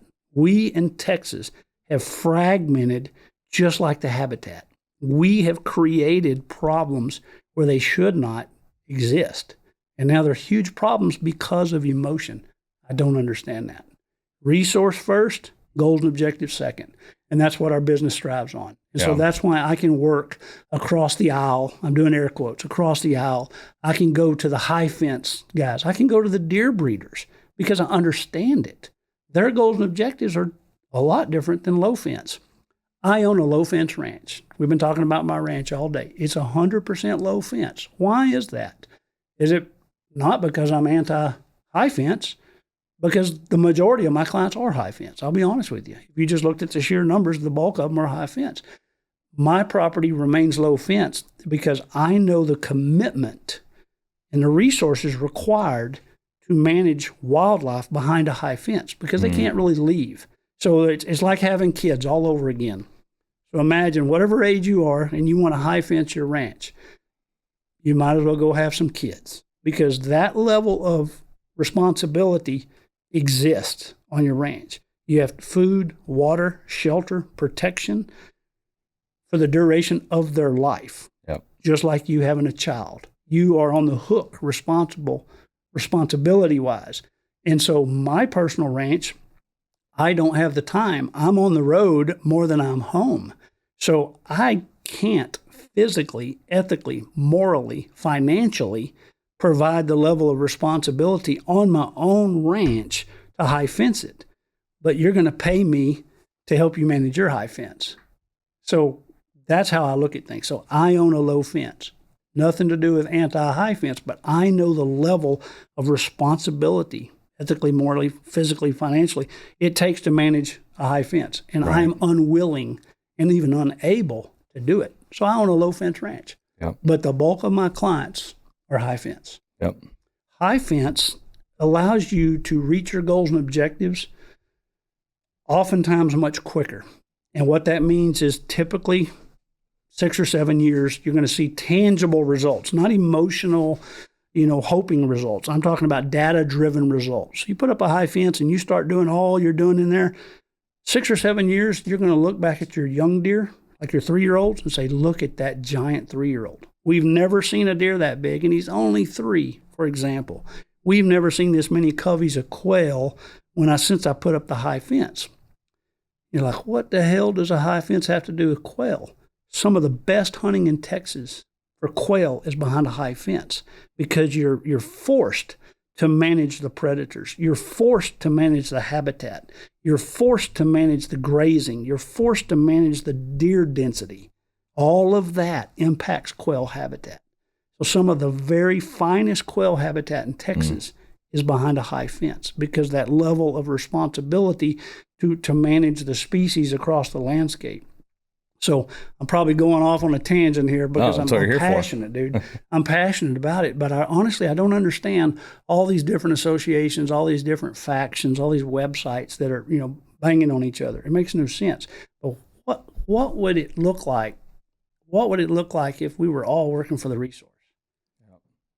That'd be pretty cool, wouldn't it? If we were all pulling the wagon in the same direction, and it's the wildlife resource in that wagon, and we're all pulling in the same direction, we could pull it up the hill, we could pull it across the creek, we could probably swim it across a river.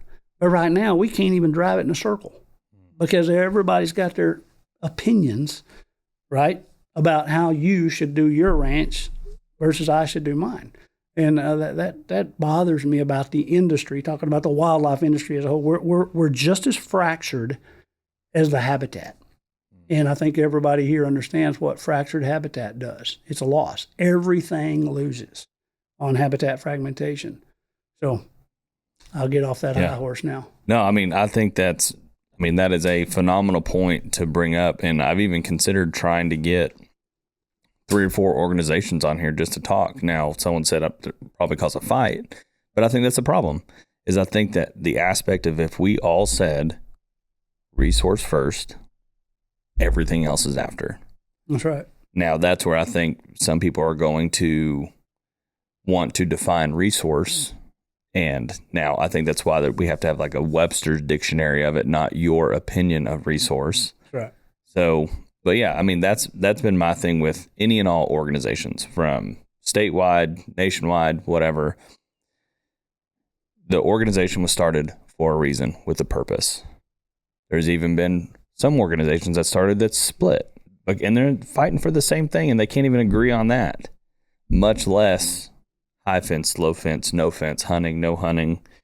Just makes me want to bang my head with a hammer.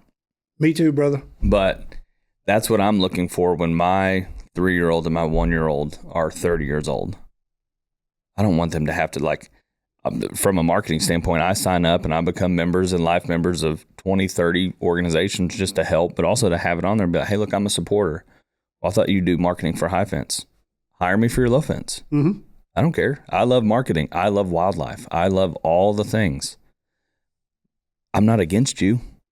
Like, I tell people all the time, like, growing up around high fence, being around the deer, like, even when that giant deer that was like 300 inches in my office, I liked him because he was on a smaller ranch, introduced genetics from 10, 15 years ago, however long it was, no tags, no ear holes, just the aspect of a big deer and a managed property done right. Done right. Amen. And so that's my part of it is like, I don't care if it's in a high fence, but I was like, hey, that's kind of looking and just comparing different things. And some people have told me in the aspect, they're like, well, that's just a whole different league. I'm like, well, yeah, if you want to compare the MLB to the T-ball game, but those are the same sport, but there's also MLB low fence places. You're just looking in the wrong spot. That's right. And so it's all the same thing. Again, we're repeating ourselves because the truth doesn't change, but it's the aspect of you're either looking in the wrong spot, you're putting your opinion ahead of your knowledge. But that's, to sum it up, I think that's just the world we live in. Is the world is so emotional now instead of fact driven that people think their emotions are more important than factual evidence that is indisputable. Right. Mm-hmm. And so, I mean, yeah, I never thought I would see some of these like right-winged business owners strong this be so much of crybabies, but man. Right. Quit bitching and complaining at each other and just work together. Right. But yeah. It's, and I would love to have that meeting you're talking about with the different associations and have a Webster's dictionary sitting right up here, and we can all go through together and read out loud like in kindergarten. We can read it together. Yep. You know, what does conservation mean? What does preservation mean? Yeah, absolutely. That would be a great exercise. I volunteer for that. Yeah. I would love to be. And again, we don't have to throw stones at each other. We just need to agree on some real basic principles and goals and objectives and working for the resource. That solves most of them right there. Right. Yeah. So the way I want to get there shouldn't bother you. Right. You know, you didn't ask me what I drove on the way up here. You asked me to come do a podcast. Right. But you didn't ask me what I'm driving. You don't care. Yeah. But I'm here doing a podcast. 100%. So I might have a horse parked out front. Who cares? None of your business how I got here or when I left. But I'm here today. Yeah. That's the attitude I wish that more Texans would take. Yeah.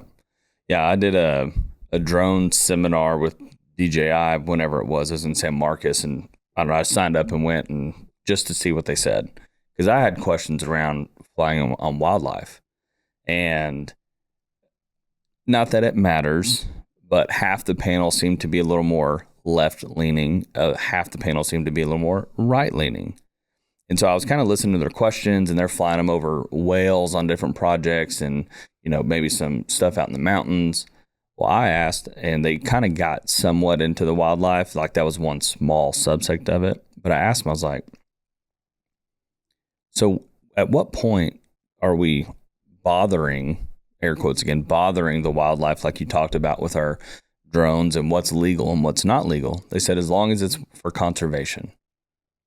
I raised my hand and said, whose definition? Right. Because if I'm going to go sit in Austin, Texas and have a judge, I don't know what his definition of conservation is. And so that was always my concern, is going, we have to define in black and white what these things are. And we talked about it, I think it was before the panel at EWA with all the vets and the DEA and everything. But I mean, I'll go on public record saying it because it's my opinion. But I think the DEA kind of keeps things vague. There's certain things that are black and white, but it seems like they want to keep everything in the gray area. So when something goes wrong, they go, oh, nope, that's what I meant right here. Sorry. Yeah. Keep their options open. Right. Because they're going, well, it depends. I'm like, on what? Like, well, every situation's different. Yeah, until I go to jail. So that's the part, is like, if that's what is at risk, I want to know what the definition is. Right. So anyway, that's a whole other tangent. Yeah. We all know that social media is king. If you're looking to have a better presence on social media, but also looking for convenience, contact us today and we can show you our 3 pre-made social media packages, and we can show you that we have a custom social media calculator. You can adjust how many times that you want to post, how many reels, how many meetings you want to have with us, and we can even pull reports, and it'll spit out a custom price just for you. So if you want to be present on social media, you want convenience, and you want to look professional, contact Droptine Studios today, and we would love and be honored to help you with your social media. Yeah, so I know some of those answers were way long, and I did not mean to get. No, I think the way that you answered those is probably the most eloquent thing that anyone could define in working with high fence and low fence and hunting and not hunting. I don't think there's, at least what I've seen, a better way documented. You probably say it a lot in conversations, but there's nothing documented that people have seen or use that as a resource. So don't apologize for going too long. I feel like I'm in a place that I can say what I said and back it up. Right. You know what I mean? And so that's kind of why I went that way. So yeah. No, I appreciate you going, and that's why I want to do this, is because we've only known each other really a year and a half, but I've already learned from just our phone calls and text messages. But even doing this, I'm learning more and more in an hour and a half. And so with that, what do you think? High fence, low fence, no fence, eggs and green ham, or whatever it was. What do you think, just as a landowners that you've seen in 30 some odd years, what's like 1 or 2 of the most common mistakes landowners make? That's a great question, and I've really got multiple answers, so I'm going to try to water it down as quick as I can. 3 decades ago, more of the landowners lived on the ranch, or at least closer to the ranch. In other words, they may have moved to the nearest town from the ranch than they do now. Now they live across the state or even out of state. Some of them even out of country. And that's really important. So what that means is if you live on the ranch or you live near the ranch, you probably ran your own livestock, or you had some daily personal interest in the ranch. You were there often. And so brush management and predator control were a high priority to you. So let's just say if you ran cattle, brush management was really important to you, because the brush would overtake the grass, and then you go from a grassland to a shrubland, your stocking rates, your density, everything goes down, right? So your bottom dollar, as the brush grows up, your bottom dollar grows down. And so you were keenly aware of brush. You were also keenly aware during calving season, even breeding season, about predators and the effects that predators have on those 2 specialized events. So when it was calving season, you probably carried a gun with you 24/7. You might have even hired a trapper. You might have even done some trapping yourself or did some calling. You might even called or hired the government trapper, because you understood, I don't make money until I have a baby calf that survives. And that's important. Cows have calves all the time, but that doesn't matter. That you don't make $1 from a newborn calf, not one. You have to raise that calf, put several hundred pounds of weight gain on that calf before you make a single dollar. So having calves is not a problem. Having calves is simple. Raising that calf to the market, whether it's a 400-pound calf, a 600-pound calf, an 800-pound calf, it doesn't matter. That's your market. So you don't get paid when your cow has a calf. You get paid when you successfully market that offspring. That is your production. Well, coyotes, bobcats, mountain lions eat baby calves, especially during that very narrow window of opportunity at that time. Almost exclusively, they target baby calves and the afterbirth, and maybe the mother who's struggling for whatever reason during childbirth. So they're very vulnerable, and you know that. So you do everything you can to protect your investment and your way of life, because you're there. Okay, now instead of living on the ranch or living just down the road, you move plumb across the state of Texas. You still own the ranch, but now you can't maintain your cattle operation because you live 5 hours away, 6 hours away. Nothing wrong with that. Job transfer, whatever, it doesn't matter. But now you don't run your cattle operation, nor are you there every day. So you lease it out. So you come back to the ranch periodically. Pick a date, doesn't matter. Monthly, quarterly, every 6 months. So the brush encroachment, the lack of grass is not your problem. See what I mean? You're not there every day. You don't see it growing, and you don't understand it because now you're physically, mentally, emotionally removed by 6 or 7 hours. And you sure as hell don't see a coyote because you're 6 or 7 hours away. You don't hear them at night. You don't see their tracks. You don't see their scat on the road. You don't even think about coyotes. And you lease the cattle grazing to somebody else, so you don't even care about, you don't even know when they're calving. See what I mean? You still own the ranch. You still pay taxes. But now somebody else runs the ranch. They pay you to stay 6 hours away, right? You're leasing the land. So you just divorced yourself emotionally, mentally, and physically, and even to a degree financially, because the pressure's off. You do not have to perform. You do not have to go mow 3 yards a day to survive. You get one check in the mail one time and you're happy. You can put your feet up. Out of sight, out of mind, right? So the brush begins to encroach because nobody's managing it. The coyotes begin to increase in numbers.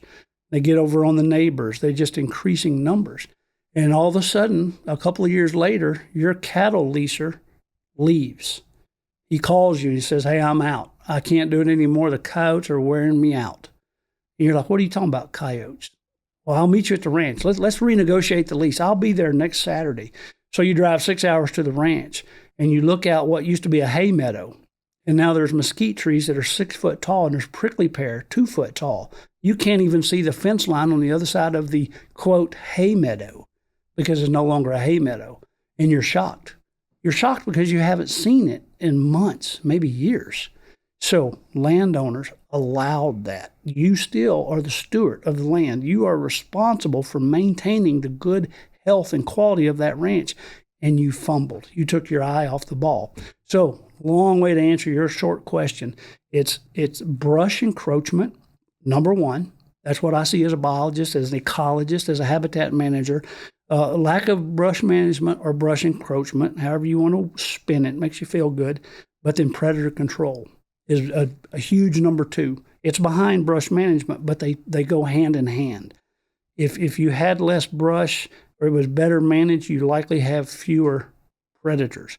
But as your brush increases, so does the predators. Not only the predator volume, but the predator type. Maybe you only had fox back in the day when you had clean fence lines and you had nice tillable fields and all that. Well, now because you have prickly pear, weesatch, mesquite, now you have bobcats. Now you have coyotes. That's a whole different level of predator. That's a whole different level of a killer than a gray fox. See what I mean? But you promoted that. You encouraged that by your lack of acknowledgement, your lack of stewardship. You created a problem that wasn't even there by leaving, by neglecting, by taking your eye off the ball, if you would. So brush management, number one, predator control, number two, because both of those detract from the productivity of the ranch. So whether we're talking about just grassland habitat, think of all the birds, rats, rabbits, mice, armadillos, fawns. Think of everything that lives in a grassland habitat. And you move 7 hours away, and you let the prickly pear, the ratama, the weesatch, the yopon, doesn't matter where in Texas, we're just throwing out species that are invaders, and they take that habitat away. So other than yourself, what suffers? The grassland birds, the turkeys, the quail, right? The rats, the rabbits, and the mice. All of those micro habitats are gone now because they turn into brush. So what remains? Feral hogs, javelinas, coyotes, bobcats. So the same piece of property, within a decade, you can forever alter the species that are on the same piece of property that's been in your family for 5 generations, for example. So was that a positive change or was that a negative change? As a biologist, been my experience, that's a negative change across the board. Very few exceptions, but across the board, that turned into a negative loss. And so now you lost your grass component. You lost all your species or the main species that made your ranch valuable, whether it be recreational hunting or emotional or whatever. So that's what I see across the board. And it doesn't matter if it's a 10,000 acre ranch, a 1,000 acre ranch, or a 10 acre ranch. Austin, that's what I see is brush encroachment. But it stems from lack of on-site being present. So, for example, San Saba County is my home county. Love it tremendously. 87% of the landowners in San Saba County are absentee. Think about that. 87% of the property in San Saba County is now owned by somebody that lives out of the county. So would that be the definition of absentee, just not in the same county? Or Yes. how far away do you have to be absentee? That's the way the CAD, the Central Appraisal Districts, look at it, so that you don't have a San Saba mailing address. Yeah, Wow. so you might live in Llano, you might live in Fredericksburg, an hour away, but by default, you don't live on the ranch or even near the ranch. Your address doesn't match the address of the ranch. So therefore, you're called an absentee landowner. 87%. So what is it here in Bernie? I don't know, but you can go down to your Central Appraisal District office and ask that question, and they do know. They track it. Let's think of Webb County. Think of Dimmick County. Think of McMullen County. Those numbers are high. I don't know what they are. I can find out, but they're huge. I was going to say all the people who want those land and can afford that land down there is people who don't want to live there. That's exactly right. They now have the means to live elsewhere that's maybe a little more comfortable, maybe a little cooler. Yeah, absolutely. So that is the long answer to your question. Brush encroachment or lack of brush management and predation.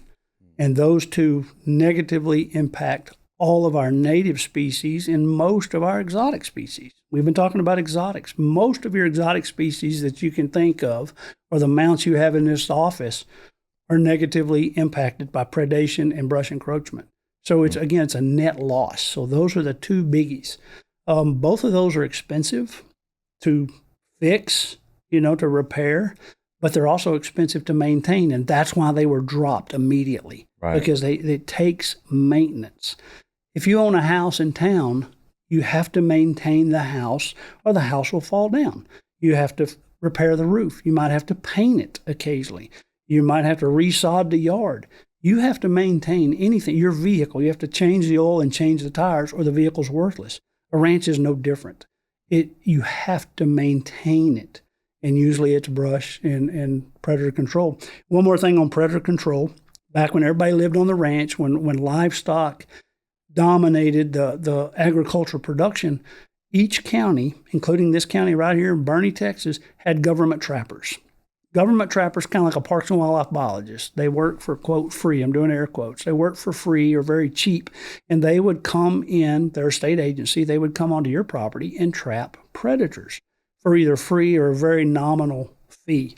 And they were very good. They were trained professionals. Well, they were getting paid by the state, but also by the county. So the county commissioners, the county judge, they had to appropriate funding, budgeting annually to support like matching funds. Let's just say 50-50. So they weren't all 50-50, but for this conversation, you're going to hire 2 trappers in your county, and we're going to pay half their salary, and then the state and the federal government is going to match that and pay their other half of their salary. So we had 2 government trappers in this county, and they worked the county every day, and they were trapping, and they kept the predators at bay. Now it's hard to find government trappers because the landowners jettisoned. They don't live there. Agriculture is not nearly as a requirement as it was back in the day. Now we have oil and gas. Now we have wind turbines. Now we have, mineral exploration. We can sell water. We got all these other ways where we have hunting. We have ecotourism. We have so many avenues to generate money. We either don't need or don't want traditional livestock. So the first thing that goes is predator. We don't need a government trapper if we're not trying to protect domestic. Right. And so this county does not have a government trapper. San Saba now has 1. We used to have 3.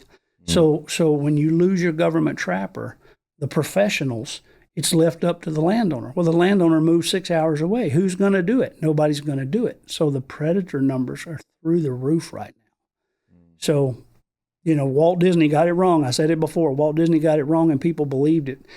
Wildlife does not commingle together. They do not hold hands and sing kumbaya, sit around a campfire and tell war stories. They don't. They wake up every day trying not to die. Talking about a deer. His goal today when he wakes up is not die today, not die tomorrow. I want to eat, I want to breed, and I want to reproduce. My goal in life is not to die. Predator's goal today is to eat. And so they don't commingle, they don't get along. And so people think from Walt Disney, growing up with that, or woke, or whatever you want to call it, that they get along, that there's balance. I'm doing air quotes. There's balance in nature. Yeah, it's unbalanced. You're right. The balance is unbalanced.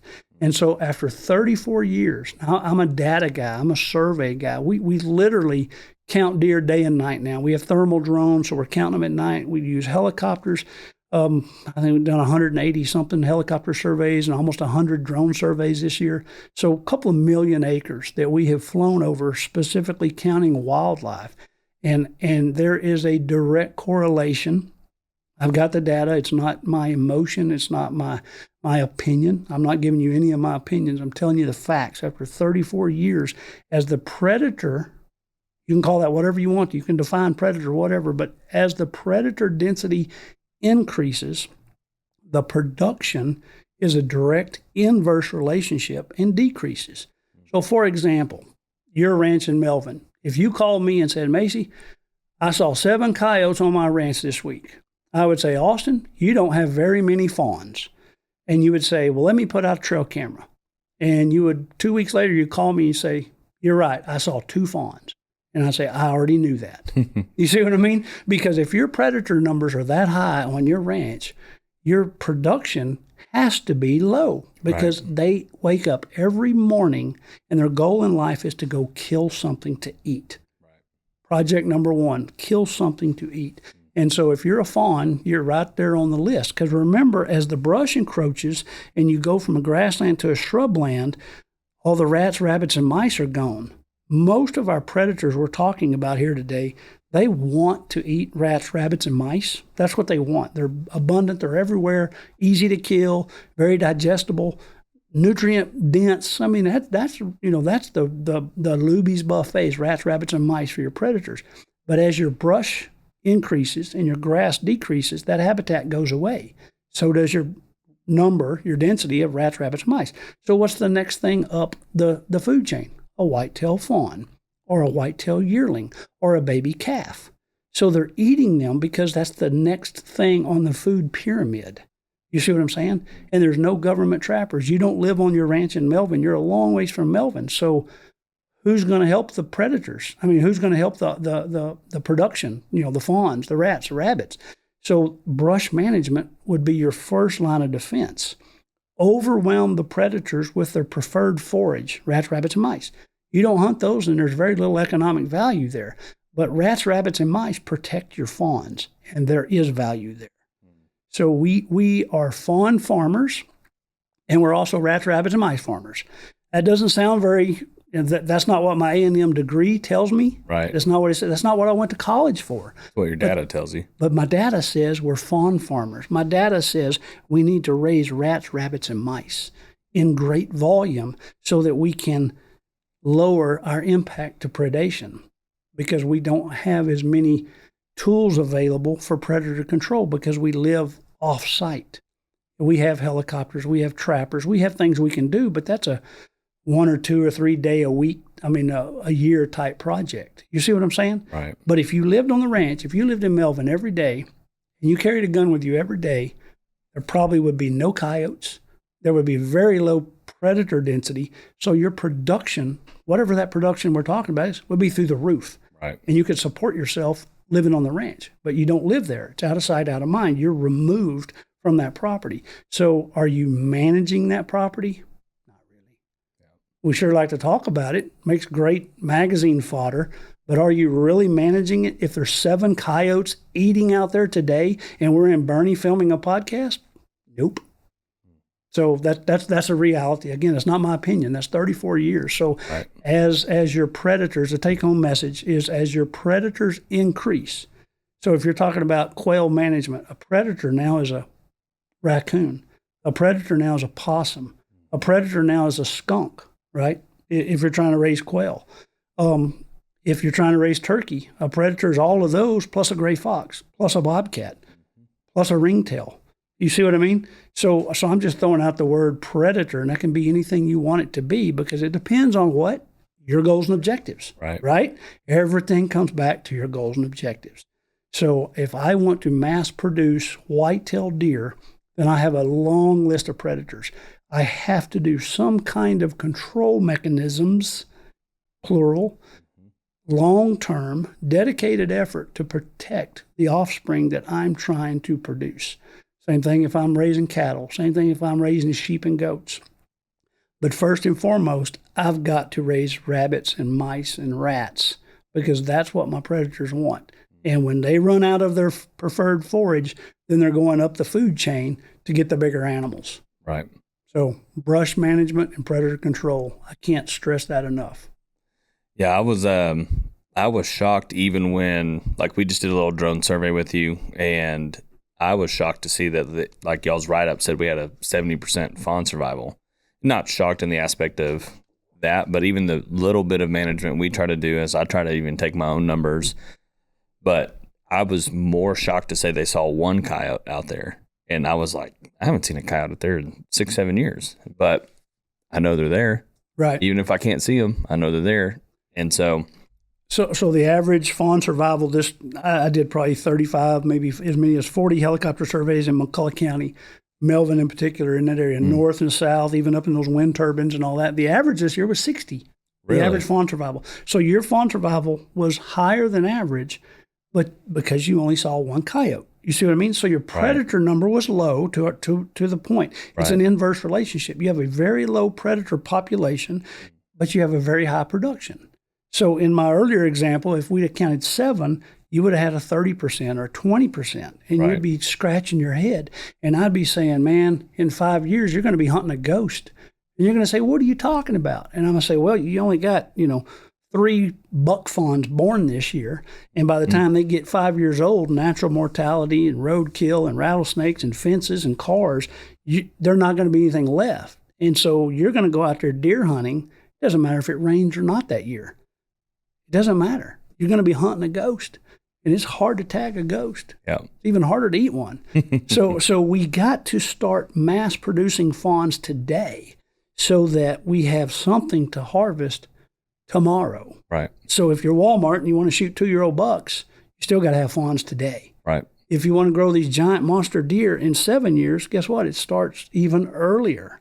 So you cannot take a year off from predator control. You cannot take a year off from fawn farming, regardless of your goals and objectives, because we have to raise them first.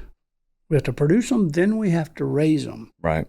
2 different scenarios. Producing's easy, raising's hard. Yep. So, yeah, we're fawn farmers. And absolutely. That doesn't sell camo shirts, and that doesn't sell big pickups and all that stuff. But honestly, as an ecologist, we're fawn farmers. Absolutely. So one other thing we talked about recently is culling. Whether it's high fence, low fence, whatever. What, over the past 34 years, what does a culling program look like for, and I know we're going to go back to objectives. So let's say someone wants to grow mature deer, and my definition of mature is bigger body, probably 5-6 years old. What does a culling program look like? Do you kill spikes? Do you kill forked 2-year-olds? And then, okay, let's start here. What's your definition of culling? Yeah, this is 2 more podcasts here. Yeah. So, no, and I'm very well aware of the research that came out and basically said culling doesn't work. Now, so we need to back up a little bit. So, and some of those guys involved in that project are friends of mine. I mean, I like them, I admire them, and they work hard. Research is a set of guardrails. It's a set time. It's a set of parameters under very controlled conditions. And then they input pressure, and then they measure the response. That's a long ways from Mother Nature. Mother Nature doesn't set any guardrails. Landowners usually only have budget, manpower, and equipment guardrails. You see what I'm saying? So we're already talking about a racehorse versus a plow mule. They have nothing in common. They got 4 legs, they wear shoes, and they eat hay. That's all they have in common. So if we're going to talk about research findings, you first have to take a step back and say, how was this research set up? What were the guardrails? What were they trying to measure? And how well did they measure it versus reality, I guess, for lack of a better word. So part of my job, a big part of my job, is to get involved with research, stay up in tune with research, and then carry that knowledge base into the real world application. And sometimes that's not just difficult, but it's impossible. And so, like I say, I know those researchers, they're friends of mine, I know them very well, but if you look at their guardrails, what they set up to answer their questions, there's a little bit of misinterpretation to just say culling doesn't work. That's a real broad brush. And their brush was a little smaller and a little more pointed. They were painting with a 1-inch brush, but then the public perception, interpretation is a 4-inch or is a roller brush. Right. See what I mean? You're painting 12 inches wide, and that's not accurate. So basically, it's going to come down to this: the question of my experience versus culling. It's intensity and time based. So this is not a political answer. This is a factual answer. So, and it depends on intensity. So, for example, we've been talking about absentee landowners. Let's talk about absentee hunting. You're 6 hours from the deer lease. You only hunt on the weekends, and not every weekend. And you're not on MLD, so you only have a 2.5 month hunting season. And you go to the deer lease, and you shoot 1 buck with no brow tines. You shoot a spike buck, and you shoot an old doe that doesn't have a fawn. You're going to call her a barren doe. That's a whole nother podcast. But that's what you did. And you felt so good. Man, you felt good. Man, I got rid of this buck with no brow tines. I got rid of this spike, and I killed this old barren doe. Now, when you're driving back home, if you think for 1 second you did good, and you're not coming back for 2 more weeks.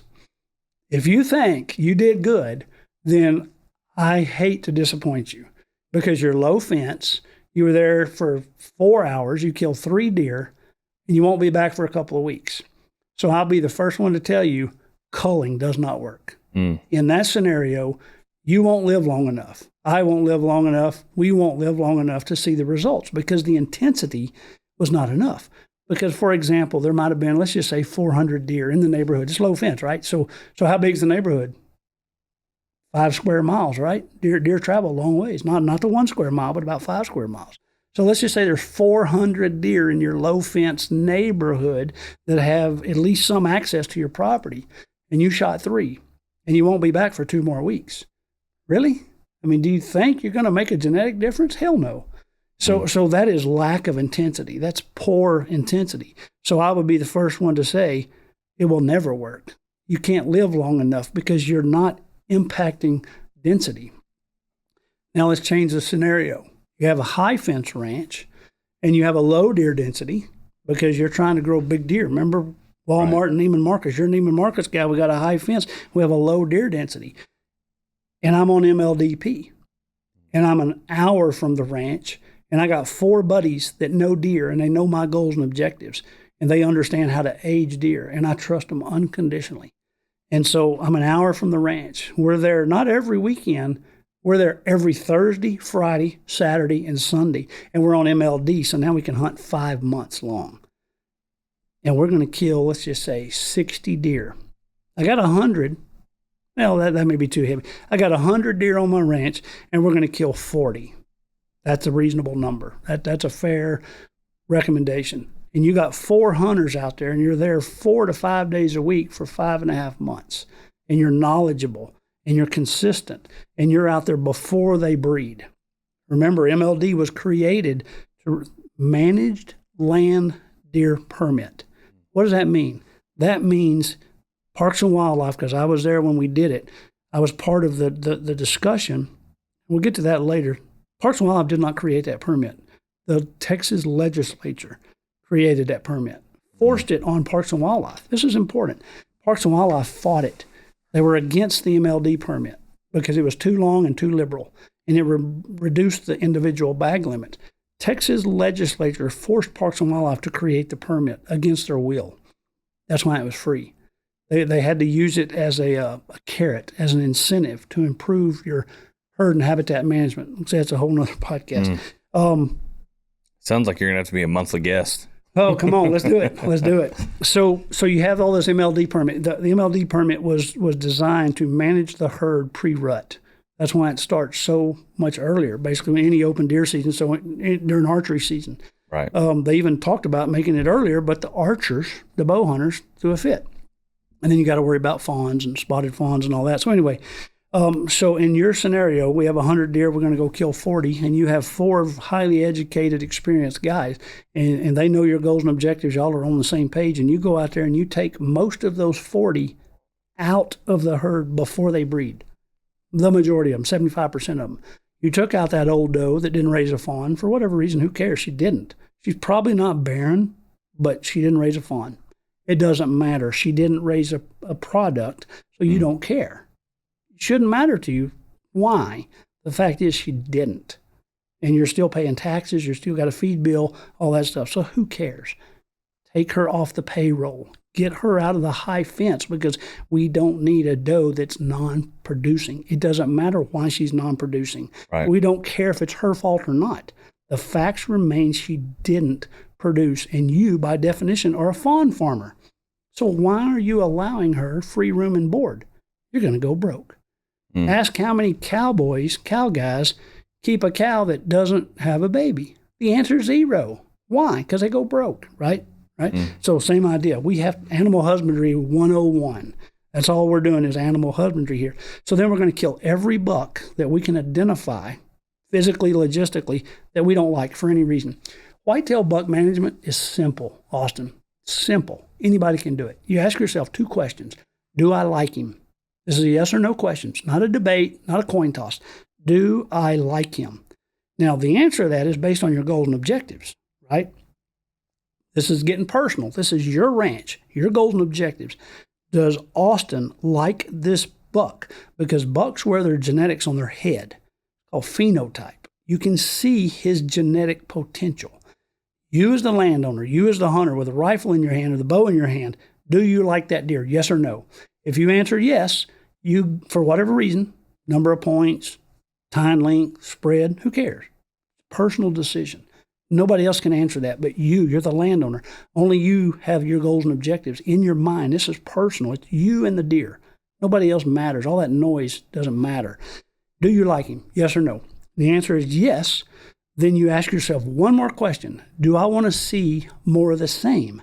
Because bucks carry their genetic trait and pass it on to their other male offspring. Now, there's female genetics involved too, but I'm just saying general genetics 101, the buck's going to pass on those heritable traits to his male offspring. So if you do like him, and yes, you do want to see more of the same, put the gun down. Pick up the binoculars, pick up the camera, take a picture for marketing. See what I'm saying? Now, conversely, you're in the blind, you have a weapon, and a buck walks out. Do I like that deer? And the answer is no. Again, who cares? It's personal at this point. It's very personal. I don't like that deer. Inside spread, number of points, short times. I don't care.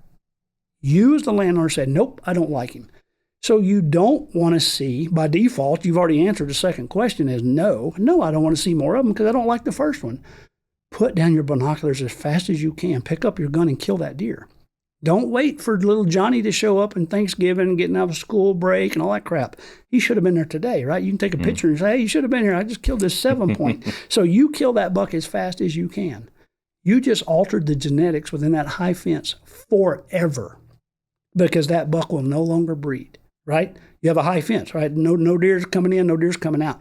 You killed a deer that you didn't like for any reason. It does not matter the reason. You took that genetic code out of the herd forever, right? So managing the bucks is simple. 2 questions. Do I like him? Say yes or no. And then the second question, do I want to see more of the same? Yes or no. If you answer no to either question, you kill that deer and you made the right decision. Again, goals and objectives. Right. Now, you could split hairs and say, oh, I think he's only 3 years old, but I want to shoot 4 or I want to shoot 5. Why? You just want to feed the deer that you already acknowledge you don't like and you don't want, and you're going to go spend all that money, time, and resources to feed him another year to decide you still don't like him? You're going to go broke. So as soon as you recognize that animal as the landowner, that I'm tired of paying free room and board, I'm tired of paying for that expensive feed, I'm tired of protecting him against predators, I'm tired of writing a check to the Central Appraisal District to support that deer, the cheapest thing in deer management is a box of bullets. When you buy a ton of feed, you need to go buy a box of bullets because you're going to feed the ones you do like, and you're going to kill or harvest or remove, whatever the green word is, the ones you don't. So you buy a ton of feed, you buy a box of bullets. I'm only going to feed the good ones that I personally like. I'm the landowner. I get to decide on this property who lives and dies because I own it. I bought it per acre. I maintain the taxes per acre. That deer is standing on my land. I'm feeding him per acre. If I don't like him for any reason whatsoever, I'm getting him off my property because I live in Texas, and Texas says as long as I possess a hunting license and it's within season, I can do that. That's why MLD was created. Landowners went to the legislature and said, we need a management tool that allows us, number one, to shoot deer well before the rut. Because remember, it used to open November, the first weekend in November. Right. The bucks are already breeding. The bucks in southeast Texas have already bred. You see what I mean? You can't make genetic gains shooting bucks in February. The damage is done. You can't put that genie back in the box, right? So the landowners approached the state legislators and said, we need 2 things. We need a permit that allows us to kill deer well before the rut because they're animal husbandry people. They raised animals, right, livestock for a living. They understood it well better than a bureaucrat in Austin in a cubicle, right? They got all the diplomas on the wall, but they didn't know anything about animal husbandry. And then to keep them legal, because back then it was only a 3 deer bag limit. 3 deer, no more. Usually it was no more than 1 or 2 bucks. Remember, most counties were a 1 or 2 buck county. You could kill 3 deer. Then they bumped it up to 5 deer. But if you had to kill 100 deer in your example we just talked about, do you know 20 people that you know and trust? Do you have 20 people that are good shots? Do you have 20 people that internalizes your goals and objectives? I submit to you the answer is no. Absolutely. So what would you do? You would go buy your wife a hunting license. You have 2 little bitty kids. What would you do? You would go buy them a hunting license. They're 1 and 3, and they have a hunting license. And then what would happen? Austin would go out and kill 20 deer. Allegedly. And 15 of them were illegal. No, that's right. Yeah. Right. So the current Parks and Wildlife regulations at that time was creating criminals because right, landowners that lived on their ranch wanted to improve their ranch, wanted to make their ranch better, as good as it could be. They had to break the law. Yes. So they went to the legislators and said, look, here's what we need. We need to have permits that allows us to shoot the deer, comma. Number 2, we need to remove the individual bag limit because I don't know 20 friends that I know and trust that see deer like I do. Right. I need to kill all 100 deer. Like I said it earlier, the deer doesn't care if you hit it with a truck, if you shoot it with a 270 or a crossbow. The deer does not care, right? Dead is dead. The brush that is being nibbled on by 100 deer does not care if it's a buck or a doe or a fawn, a spike, a 180, a 160, a 140, or that old quote, barren doe. That granhenial plant does not care. Something is eating on it. Something is causing it to stress because there's too many deer on the ranch. So why worry about semantics? So the state legislator agreed with landowners. They said, we're going to open up deer season as early as we can to rifle hunting. Precedence was set with bow hunting, so it just fell in line with the bow hunting, right? Which is October 1st. And again, who cares who kills the deer? The deer doesn't care, and the habitat doesn't care. So we're going to remove the individual bag limit. So if I go to you as a biologist, I give you 40 deer permits to kill 40 deer on your high fence ranch. You legally now can kill all 40 deer. Managed land deer permit. It was originated by landowners. Parks and Wildlife fought it. Landowners went to the state capitol. The legislator said, this is the smartest thing I've ever heard in my life. They go to Parks and Wildlife and said, you must create this permit. And it was free because it was trying to encourage, it was like a carrot. It was encouraging herd and habitat management. And only till recently, like in the last 3 or 4 years, Parks and Wildlife turned it from free into a pay to play. You know, there's requirements, there's qualifications, obviously. But now, you know, they got a hammer and they're forcing you to pay $300+ for the permit that used to be free. But it's important for people to know Parks and Wildlife did not come up with that permit. Private individual landowners who lived on the ranch and raised livestock and understood animal husbandry 101, that they eat, they breed, and they reproduce. That is conservation. That was the definition we talked about a while ago. Landowners created the MLD permit for landowners, quote, and hunters to manage the wildlife. That's conservation in practice. So that's a very good success story. Right now, there's something about 12,500, maybe 13,000 individual properties in Texas are on the MLD program. So it's turned into a cash cow for Texas Parks and Wildlife. They've used that money to go hire a lot more biologists. All that's cool, you know. But now they force landowners to pay for it. It used to be free. And now they're having to force landowners to accept site visits from the state biologist. Whether they want to or not, it's a condition of the permit. So Parks and Wildlife has, now that it's been ingrained, you know, for a generation, again, the second generation of landowners have grown up under MLD, right? They're changing the rules. They're moving the goalpost. So now you must pay for it, and now you must allow a site visit, whether or not you want it.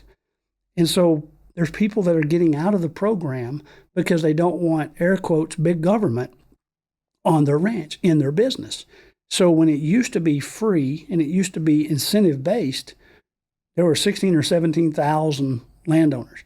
Now it's forced, and forced visits, inspections, whatever you want to call it, people are backing out. And that's unfortunate because that is a great permit. That's the best permit for wildlife management that there is today. But it came from private individuals who raised livestock and understood that animals survive, breed, and multiply.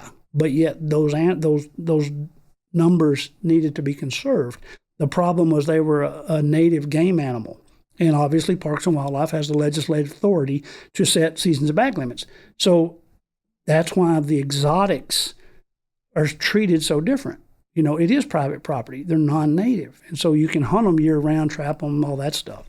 So a lot of people struggle, a lot of new people struggle with that definition of native game animal versus exotic. You and I know it, but maybe some of the listeners do not. But that's the history of the MLD program in Texas. And that's why it's called Managed Lands Deer Permit, because you're managing it, you're conserving it, because harvest is part of that.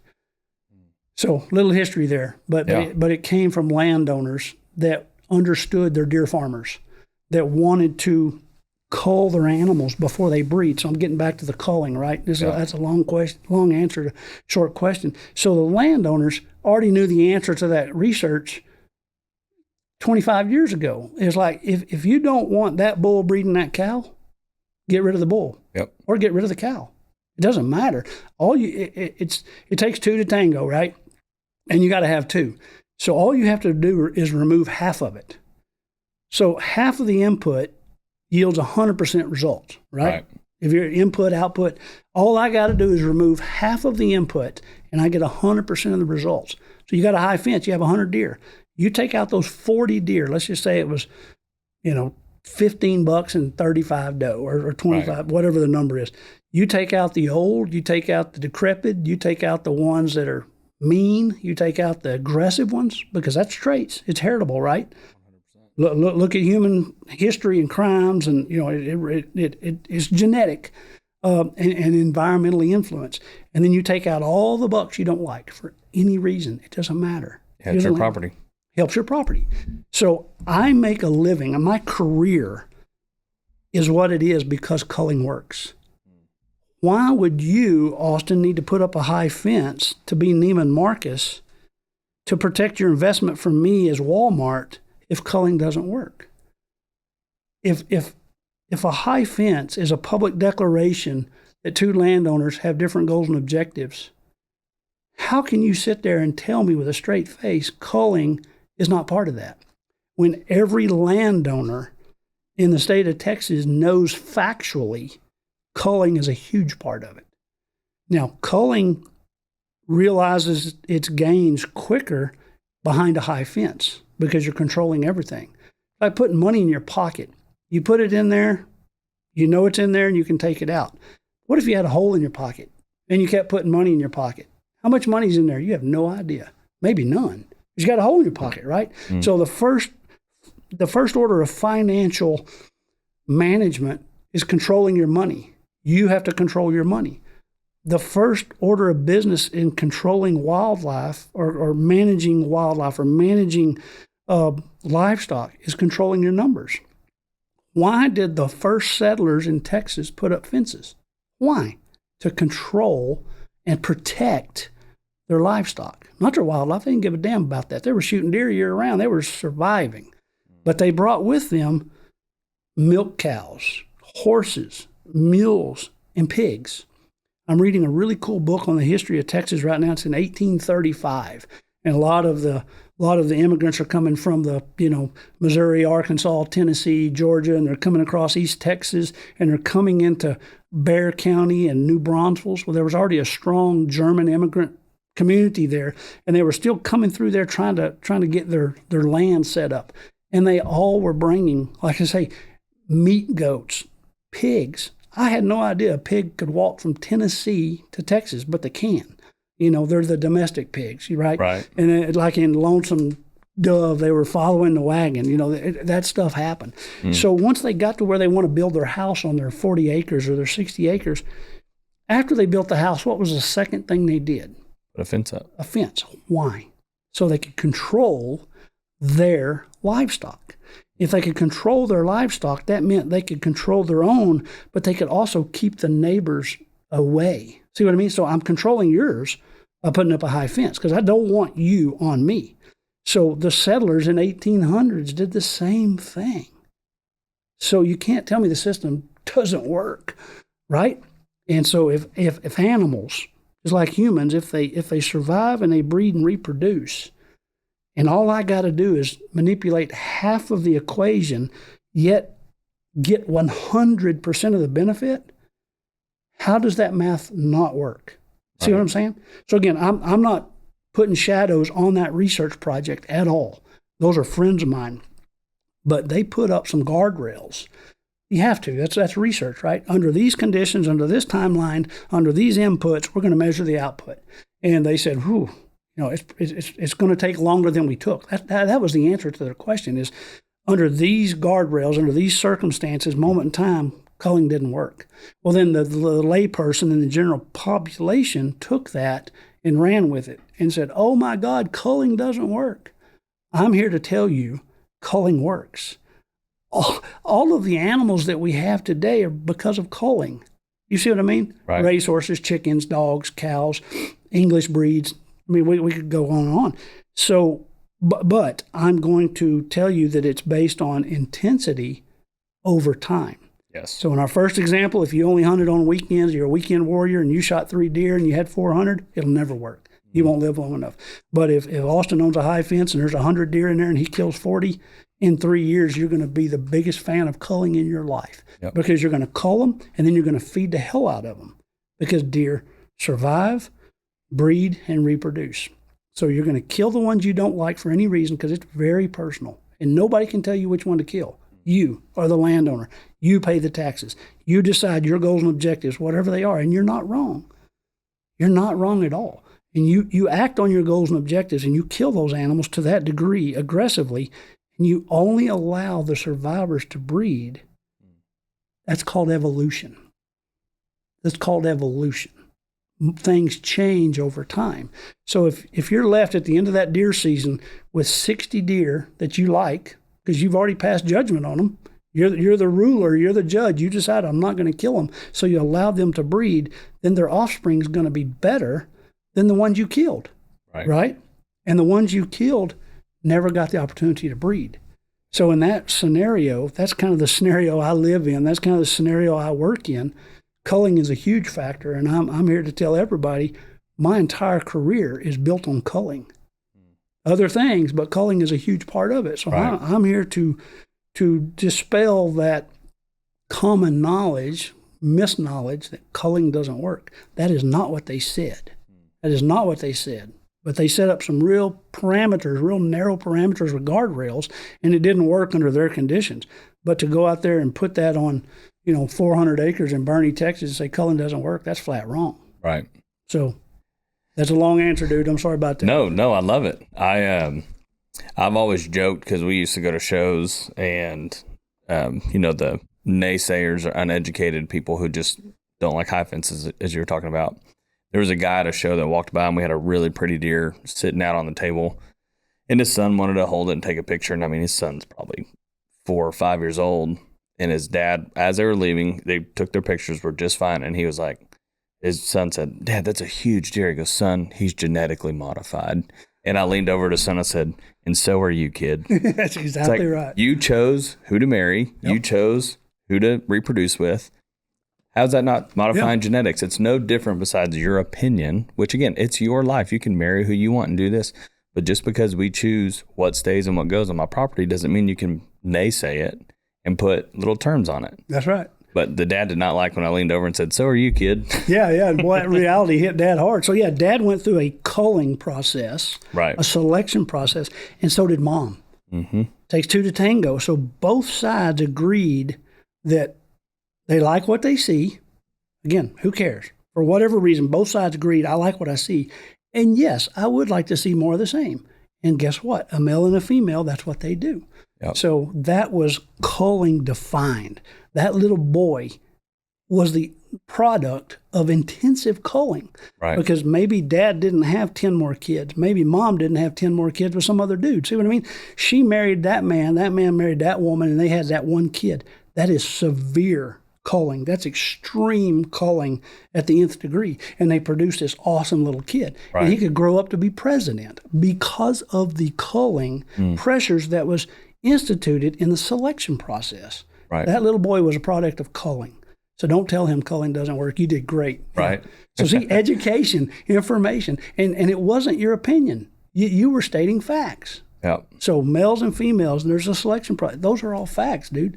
Absolutely. And so people that would broadcast that culling doesn't work, I can't even keep a straight face anymore. As they're walking their little dog they paid $5,000 for, the son of a bitch is so hybrid he gets sick when a bird flies by. You know what I mean? It's like, dude, you just paid $5,000 for a puppy. You know, are you kidding me? That has allergies, and you got to put lotion on them. And you got to give them manicures. It's like, come on, man. So anyway.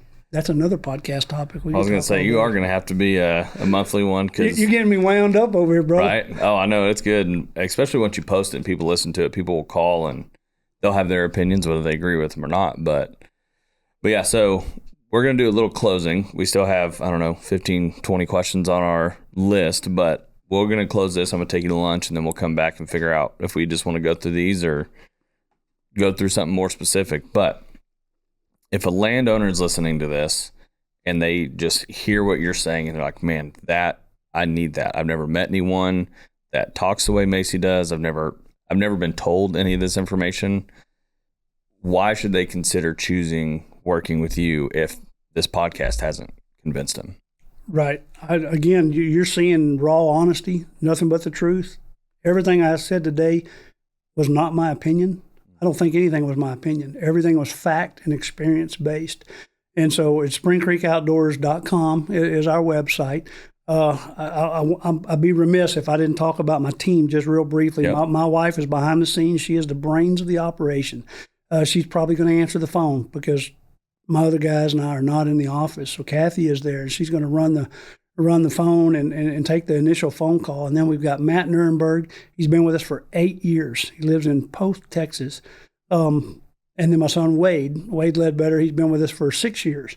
And so those two guys, they're younger than I am, obviously, and they haven't been in the saddle as long as I have, but I will put them up against any biologist in the state of Texas because of our breadth and because of our scope and because of the experience. Those guys spend, hours and days and weeks and months with me. I trust them unconditionally. Yeah, they're in their 20s and 30s, but it's like dog years. When you work with us, it's like dog years. You get 1 year, dog years like 7 years. So those guys only have 6 to 8 years quote experience, but it's dog years experience.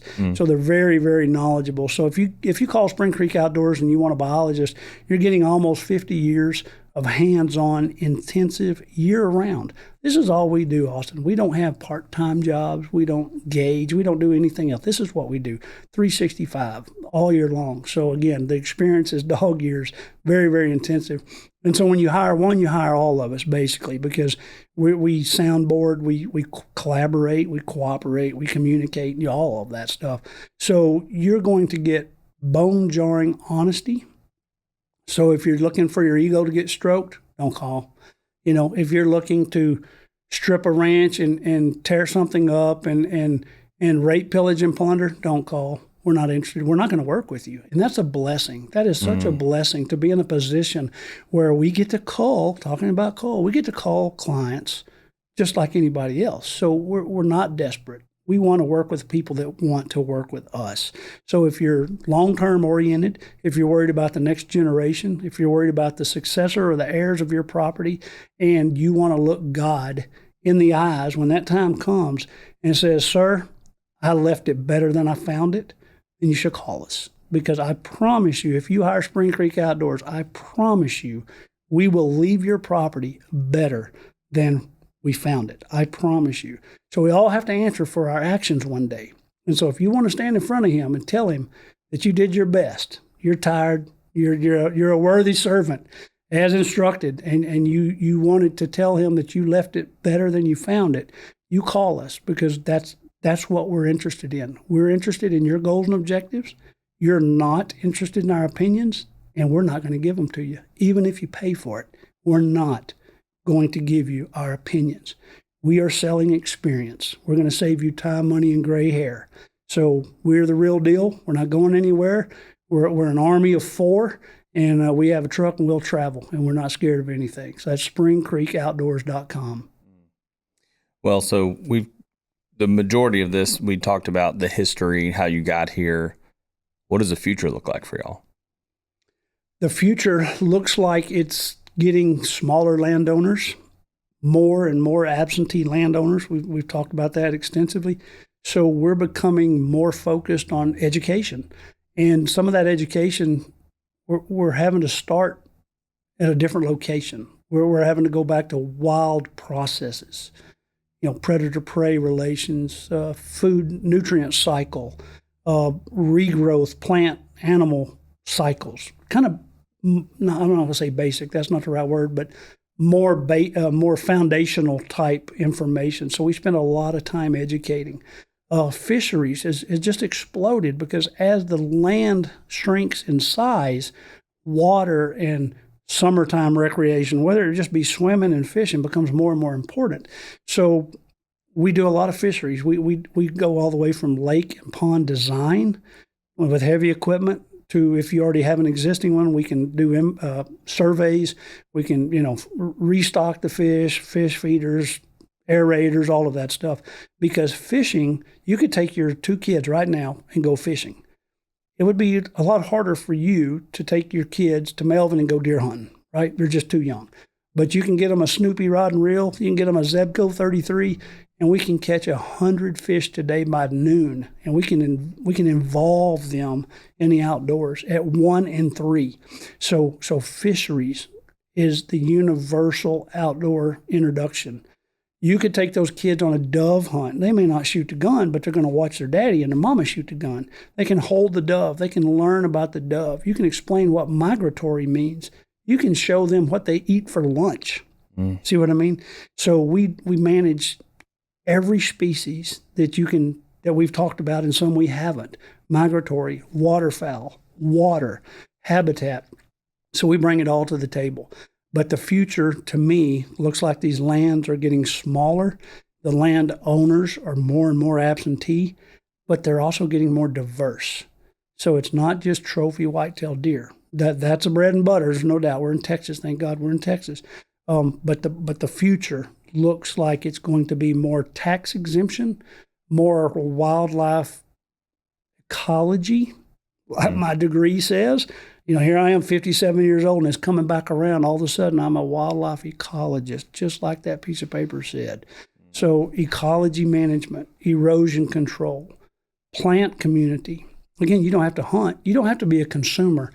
And that's one thing I really would like to point out in what little time we have is Spring Creek Outdoors is on the production side of this industry. Deer hunters and all that, they're on the consumer side, right? You're taking you fill the feeder, you buy a deer blind, you shoot a deer, and you take it home. That's consumption. Spring Creek Outdoors is more on the production side of it. Now, we hunt, don't get me wrong. We're hunters. I love hunters and all that. But we're more on the production side. Again, the fawn farming and the rats, rabbits, and mice. Creating habitat for the wildlife to not only exist, but then to thrive and reproduce. So if you want to produce, if you want to use every acre on your ranch to produce something, give me a call. Before we wrap up today's podcast, a quick message from Swing Free Alliance. Those baby spider monkeys that you see on social media might look cute, but the truth is often tragic. Poachers frequently kill the mothers just to capture the babies. Swing Free Alliance is exposing the reality of the exotic pet trade and fighting for a better future for these animals. They're born to swing free, not to be smuggled. If you'd like to learn more information, visit swingfreealliance.com, or you can check out the link in the bio below. We're interrupting the podcast to let you know that you personally could sponsor Droptine Studios Podcast. If you're interested in seeing what sponsorship opportunities we have, go to droptinestudios.com/podcast, and people can hear about you, your business, or your services. Thank you, and we look forward to talking to you soon.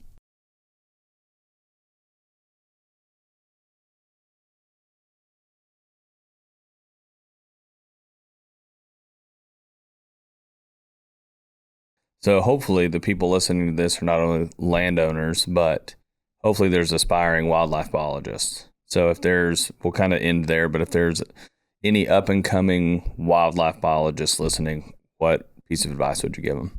Because there's a lot more colleges nowadays producing wildlife related degrees. There's a lot of people looking for experience and jobs and that kind of thing. And like I told you earlier, I was a little more laser focused on whitetail deer. And now looking back in retrospect, I probably should not have done that, what they call species specific. But I grew up, whitetail deer was all I wanted to do. But I'm sitting here today, 34 years later, telling the young folks, don't do that. Don't do what I do what I say, more or less. Don't get laser focused on a species. That may be your love, and that may be where you're headed. But don't come out the gate that way. Come out with your head up, your chin held high, with your eyes on the horizon. And what that means is you're probably not going to get hired with your ultimate end job. I almost did, but it's where you end up, it's not where you start. So for example, take any job, volunteer, even if it's not a paid job and you need experience. Remember, I interviewed 9 times before I got hired. 9 times. I didn't give up because I was dedicated. But each time I got told no, they told me why. And so I lacked personnel experience. I lacked managerial experience. I lacked exotic animal experience. So what I do, I went and got it. So I didn't want to go shear goats in Rock Springs, Texas with an A&M degree, but I did it. I didn't want to run an exotic commercial hunting outfit. I didn't know an axis from a fallow from a black buck. I'll be honest with you, but I did it. See what I mean? I got a job harvesting exotic animals in the meat industry. I didn't give a damn about a filet mignon fallow steak, but I did it. And then I got hired on in my dream job. So don't look at starting where you want to finish. Get started. So if you're a deer guy, go get a volunteer job working with waterfowl. If you're a deer guy, get a job starting with bobwhite quail. Get a job that's related experience. But more importantly, realize your own weaknesses. I didn't do that. I had to have my weaknesses pointed out by others. It hurt my feelings. I didn't even know it existed, but it hurt my feelings, so I did something about it because I was that determined. So recognize your weakness right now as a young age and fix it so that when you do come across that perfect job, you are ready, you're prepared, and you're sitting on the launch pad. One more thing is a lot of people come out of college wanting to be the boss. Happens a lot lately. I don't know how this happened. There was a little bit of a mindset shift in there. I don't know. Participation trophies, I think. I think that's part of it. I'll be honest with you. I do. You're not going to be the boss. You're not qualified. You don't deserve it. You need to start at either the very bottom or very close to the bottom and work your way up. And again, the first job you get hired for probably is not going to be the last job you ever have. So it's a stepping stone, it's a staircase, whatever you want to call it, but just get started. And again, I was shearing Angora goats in Rock Springs with a college degree from Texas A&M. I'm proud of that now. At the time, I wasn't, but 2 out of 55 graduates had jobs waiting on them, and I was one of 2. I was very proud of that. But I was shearing goats. Oh, and then also I was learning about exotics. You see what I mean? Right. So these kids, these young folks nowadays, they may not have taken that job. I couldn't wait to take that job. I was so fired up. See what I mean? Right. So it could be the participation thing. I'm not sure.